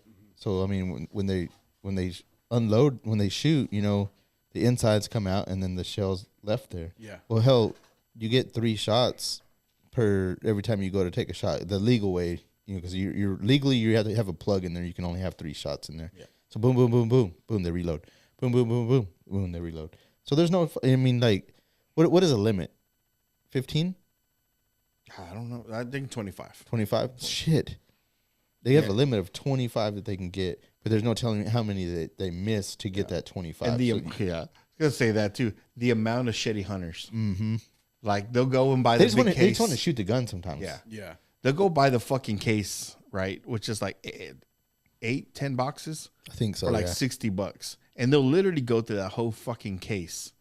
Yeah, they just want to to shoot get the gun. Good to shoot. Yeah. Yeah.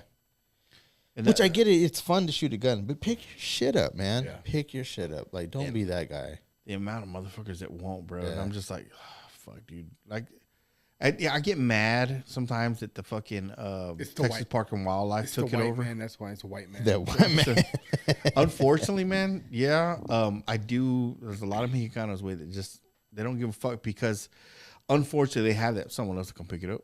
They're yeah. following suit though. They're following whoever Yeah. somebody else showed them to do it like that. Too. Yes. That's what I feel like. And a Yeah, lot of I'm them gonna is do it, yeah. fucking hate. Where I was like, oh, might as well my taxes go. They can pick it up. I'm See, like, that's man, some I was like, bullshit, pick it up, man. man. What the Yeah. fuck? Yeah. Pick it up. And there I am like a fucking culo picking up after them because I'm like, they just packed all their shit. They Yeah. left. They shot 2 cases of fucking shells. Didn't even limit out. They're probably leaving with 5 birds.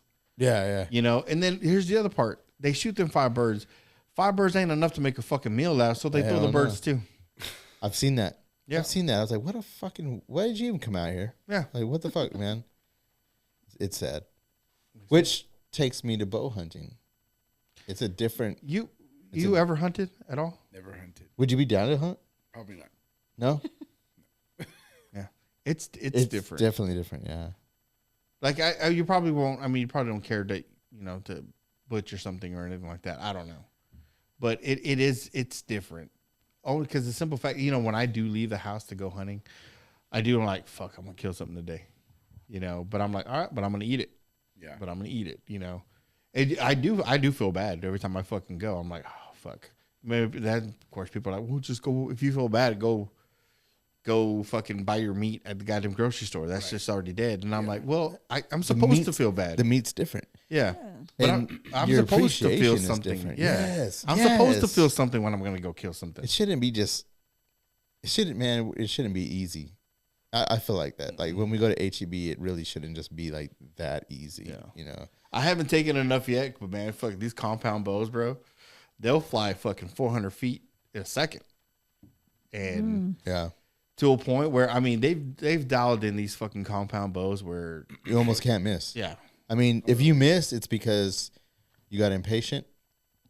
There's a lot of factors. There's so many fucking factors. This is the thing about bow hunting. With a gun, there's not as many factors. With the bow, there's so many fucking factors. You better have practice for, I say, before you go out bow hunting, you better have practiced at least the month before. Because there's like muscle memory involved in that. That whole drawing back. You're pulling back, depending on your bow, mine's set up for 70 pounds. It means you better be able to pull 70 pounds. Oh shit. Now, you don't have to hold it. Right. It'll get to a point where it'll break loose and then it's easy. But at that initial, you're pulling back 70 pounds. So you have to have that strength in you to do that. While you're doing that, you need to be quiet. Your movements have to be very fucking smooth and easy because these fucking deers, they have this, I think they smell better than a dog. They hear better than a dog. And they're always on high alert, constant. They're always, Yeah. take a few bites, like constantly. And you have to be up close. You can't be far like with a gun. To me, the most ethical shot is between 30 and 50 yards, which is, I want to say from that corner to this corner is probably 20 yards. No, actually, we're closer than that. This is probably, 10 yards from this corner to that corner? What was that, 30 feet maybe? Yeah, I would say, yeah. about 10 yards. So double this room is 20 yards. So another, I guess triple this room would be 30 yards. So to me, that's ethical, 30 to 50 yards. Wind is a factor. You got to, because wind will push your arrow. Your heartbeat's a factor. Your heartbeat is a factor. Really? Yes. You shoot between beats. Actually, even with the gun, you shoot between beats. But definitely with the bow. Because it's that much more sensitive. What's crazy was you're holding that bow and you can feel your bow drop with every heartbeat. Mm-hmm. Just slightly. Really? Yeah. So when you're sitting there, you're just like, all right. Now what I do, I take a deep breath and I let it all out. But not out towards my blind. What I do, I go. Because I don't want to blow my scent out the blind. Yeah. Because once it gets out that blind. They can smell it. Yeah, for miles. Wherever that wind's blowing is gonna carry it right, and he just gotta catch a fucking scent of it and be like, they do that, Yeah, they do. and then they bail, bro. They bail fast. But on top of that, you're sitting there on top of your heartbeat like that, right? So now the other factor is the deer's reflexes. Because as soon as you let go of that bow, the ideal thing is to drop. You want to drop about 2-3 inches. Because when you let go of that bow, he's gonna duck because he's gonna run, and you want that. You want the timing. He's gonna hear the sound. Yeah. So he'll hear the sound. Of course, the arrow's traveling faster than he will be able to take off, but he will hear the sound before the arrow hits him. So his natural instinct is to spring, right? Because so to spring, he's gonna dip. Yeah. So you have to factor that in. He's gonna dip to jump away. So you gotta. That's why he's saying you gotta drop your. So you got him located, and you want to drop just a little bit because you gotta factor that dip because he's gonna do it. Yep. And get your shit. You got to get your shit in check because. Oh, dude, you ever had a buck fever? Oh, yeah. So that's real shit. I mean, it doesn't matter how many times I've killed a buck or how many bucks I've killed. I get it every fucking time. You get a fucking buck. Sometimes with the doe if she's big enough, but definitely with the buck. Yeah. I don't know what it is. You've got to get your fucking shit in check because when he comes in, your heart starts like, like especially if he's a bigger one. And you're like, oh my God, that's like, I never seen one like I don't get it with does, but for a buck shows up and I'm like, I get Parkinson's all of a sudden. You know, I'm like, fuck, look how big he is. You know, you've got to figure out a way to bring yourself down. You've got to calm yourself down because you ain't gonna do nothing. And the worst thing to do is just to injure him. And now you fucked up. You know, you either gonna take that shot and it's going to make it fast for him, or don't do it at all. Because if you're gonna take a shot and it's a bad shot and he's gonna suffer, that's fucked. You know, you don't want that. So that's the whole thing with bow hunting, man. It's gotta be, everything has to be calculated. And if it's not going to be a good shot, don't fucking take it because it's not good. You know, it's not good for you. It's not good for the animal. Yeah. You know, it's like. And after you're sitting there, you let go of your shit and you hear the whack. The first thing you want to do is go out and chase this thing. Don't do it. Don't do it. You stop and you watch him. Just watch him. Watch as he's running. And if he disappears between a tree line, like, all right, between these two trees is where I got to track him. You know, because a lot of people are like, whack, all right, I'm getting ready to try and put my bow down. Well, you just lost where he ran. Yeah. He took off so fast that you're just like, all right. Like, there's been plenty of times where I took a deer and I'm like, motherfucker. I was like, where did he go? Yeah. Now we got to track this thing all the way. Fuck, who knows how long. I never thought I would be so goddamn good at following a blood trail. Yeah.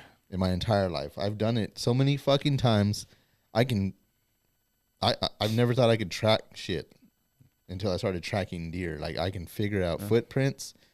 I can figure out blood. I can figure out broken branches.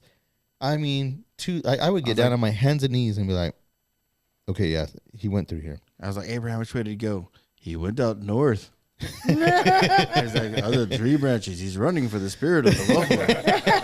It's like, dude, what, Abraham? I got good at it, man. I'm not playing. I got good at it. I could track that motherfucker forever to the point where I was just like, the deer whisperer. Yeah, dude. I was just like, I'm not going anymore. This is as far as I'm gonna go. How's it go? It's good. And I was like, fuck, you hurt. Oh, dude, when you hear that, it's over. Yeah, just like, it's shit. fucking over. Like, all right, it's over. Pack my shit. You got busted. You got busted. And what's crazy is when you hear that, every once in a while, I've heard them do it and they don't take off, and I'm like, oh shit. And they're just like standing there, but then they'll start kicking dust up. Boom. Yeah. I'm like, okay, I gotta chill the fuck out. He knows something's up, but he doesn't know what's up. Yeah. And then every once in a while, they'll look around, they'll get comfortable again, they'll start eating. I'm like, oh, okay, he didn't bust me. He didn't bust me. And then I'll go to draw again, and then there's a deer right here next to me, and they all take off. I'm like, you fucking asshole. What's crazy though, how stealthy they are, because I've literally been there. Right, I'm sitting in the deer blind, and I see nothing, and I'm like, fuck, okay, boom. So I'm like, all right. So I look down, and sometimes I get on my phone, right, and I'll be like sitting there going, and I'm like, all right, looking through Facebook and shit, and I'm just like, I look up, I don't see shit. I look down, and I hear like something move, right, and I happen to look to the side. And there's like 3 of them right there. And I'm like, what the fuck? Where did y'all show up? Yeah. And when I'm sitting there looking at these guys, I'm like, shit, all right. I'm trying to be quiet, you know? Yeah. I'm sitting there, I'm hearing them walk, you know, I'm watching them walk. and look back towards my fucking deer blind, and there's fucking 4 of them at the deer blind. I was Oh like, my where the gosh. fuck did they just drop in like ninjas? Yeah. I'm looking, I was like, is there a helicopter above me that just like let them go? They really do, man. Dude, they're so stealthy, man. Teleport. They just pop up. Like, Yeah. these motherfuckers, But man. the cool, man, like there's been a couple of times where I'm out and I see that shit, right? But the cool ones, man, is when something comes up that you don't expect, whether it be a fucking coyote or a bobcat, A hog. I've had a hog. where I'm just like, you're not gonna hunt it, but then you see these little things, man, and it's kind of weird. It's like watching these motherfuckers at like National Geographic. Oh, yeah. I'm like, damn, what's he doing, right? So he goes over there, and I've seen a fucking fox, or not a fox, a bobcat, go clean himself on a fucking cactus. Yeah. And I'm like, damn, what the fuck what's he doing? I was like, that's crazy. I'm sitting there watching him, and he's sitting there, he'll make a little whatever, right? And he'll dig his head in there, his head. It's kind of just like get shit behind his ears and stuff like that. And I'm like, the fuck? What the fuck? You're sitting there. It's like I'm watching this dude take a shower, Yeah. And I'm like, damn, that's crazy. Freak. Or they'll be coming real slow like that, and you'll see like a bird, some of the birds come off the trees and just start like flying around them to warn everybody else. You don't get this gun hunting. No. Only with bow hunting, because with bow hunting, you have to be up so close and personal. It only happens like gun hunting. You're way the fuck out there. You know what I mean? You know we're close to where it's happening at. And you're just waiting to see a deer. When you're that close, dude, you see so many things happen like that with a deer that walks right by your blind. That's only going to happen because you have to be that close because you're using a bow. And Or the ones that I don't. Intimate. It's very intimate. Or the ones that I don't shoot because that's the mom, that's the son, yeah, right? that too. And they're sitting there, they're coming close. Now they're full grown, like they're not fawns because they're haven't had. And then they come up like that, and then you see the smaller deer go down, pick some corn, right, and come back up, and then you see the mom come next, right, real next to him, like that, and goes, like kind of clean them up a little bit, You're just like, all right, fuck, I can't take this one. Yeah. I was like, hey, I'm gonna kill the mom or kill the child. So I know that's his. That's hers. Yeah. Because they stuck around, and you're just like, fuck. But the next one you take was either or. Was it the mom? Was it the daughter? But like it's weird, but at the same time, it's just like fucking. It tastes great. Yeah. It's intimate. Have you ever hit a pregnant one? I have not. No. I have not. Usually because of the time of the year. Yeah, the time of the year. Yeah, because you're usually hunting during mating season. That's usually so nobody's. None of them are pregnant at that point in time. I want to say they give birth in the spring. I think, in April. Oh, okay. So yeah. So most of what you're gonna get is our like smaller does or smaller bucks that haven't even fully formed, but like that one that came up and was got licked on by its mom, but it's full grown. You can just tell the child stuck around. Yeah. But I don't think I've ever shot a pregnant one. Bucks don't give a fuck. No, when they're in rut, they don't give a fuck. Oh yeah, they're going to fuck. Yeah, and they'll sit there, they'll beat each other up, man. Yeah, they will. But what's crazy is it's the older bucks, the big motherfuckers that are smart. Yeah. Have you ever had this? Yes. So I've been stay by the tree line. Yes, stay right on the edge. So I've been sitting in the blind, and I'm watching this fucking deer feeder, right? Because that's where they're coming in at. Maybe 10 yards outside the deer feeder. So between this corner to that corner, 10 yards, there's a tree line, right? Because it's clear around the deer feeder to give me a good shooting area. But past 10 yards past it, there's trees, mesquite trees and shit. Weeds, tall ass weeds. Yeah. I watch that tree line because that's usually where this fucking smart fucking buck comes in. And he won't get close enough for you to shoot him. He'll stay out there and he'll get the corn that's out there. Because the corn will sling out there. But he won't come in. He'll stay just outside there. I see him look at my blind, and I think he knows. I was like, he's seen it before. Hey, he saw somebody else get killed in the same scenario. Yeah. I was like, I think because they'll sit there and they're just like they'll look a little bit, and they'll look at at my blind, and I'm like, this motherfucker, he doesn't know I'm in here. Yeah, but that's what he'll do. Like he won't even bother with the other fucking does unless he's in rut. And he'll always keep like something in front of him, a Yes. tree, a bush, a shrub. There's always something like he's never a clear opening between him and. It smells like chicken. Smells like fucking that chicken ramen noodle. I hear you. I That see. motherfucker's been eating menudo over there. Smells like tripe. But it's fun, man. It's a whole different experience. I think everybody should at least do it once, man. And it's even if you don't hunt, just to be out there, be like, oh shit, dude, it fucking deer got that close. Yeah, April's gone with me. I think maybe 2 times, and I remember the very first time she went out there. She didn't go hunting. She just wanted to go there for it, right? But she got all dressed up and everything. I was like, "What are you doing? No!" Yeah. I had to spray her with the scent killer. You know, like we don't wear perfume. You know, no hair products. She went to fuck up your hunting, bro. That's what she did. Yeah. But she went out there, but she did want to experience it, like she did. And so we sat in the blind, man, and of course, this point in time, it took these deer waited until we were hunting in the evening. They waited until the last legal light to show up. And when they showed up, I remember she was like, "Oh my God, there's a deer right there," and I was like, "Don't say nothing, don't move, nothing, you know." And I didn't have my bow because she was going to be in the blind with me, so there wasn't going to be enough room. So I had a crossbow on me, and dude, it was like the scope was not set correctly, and it was getting past legal light, and I was like, "Damn, do I take this shot? I don't know if I should take this shot," you know. Because I could barely even fucking see. It's like, you know, and then we're on the other side of a hill.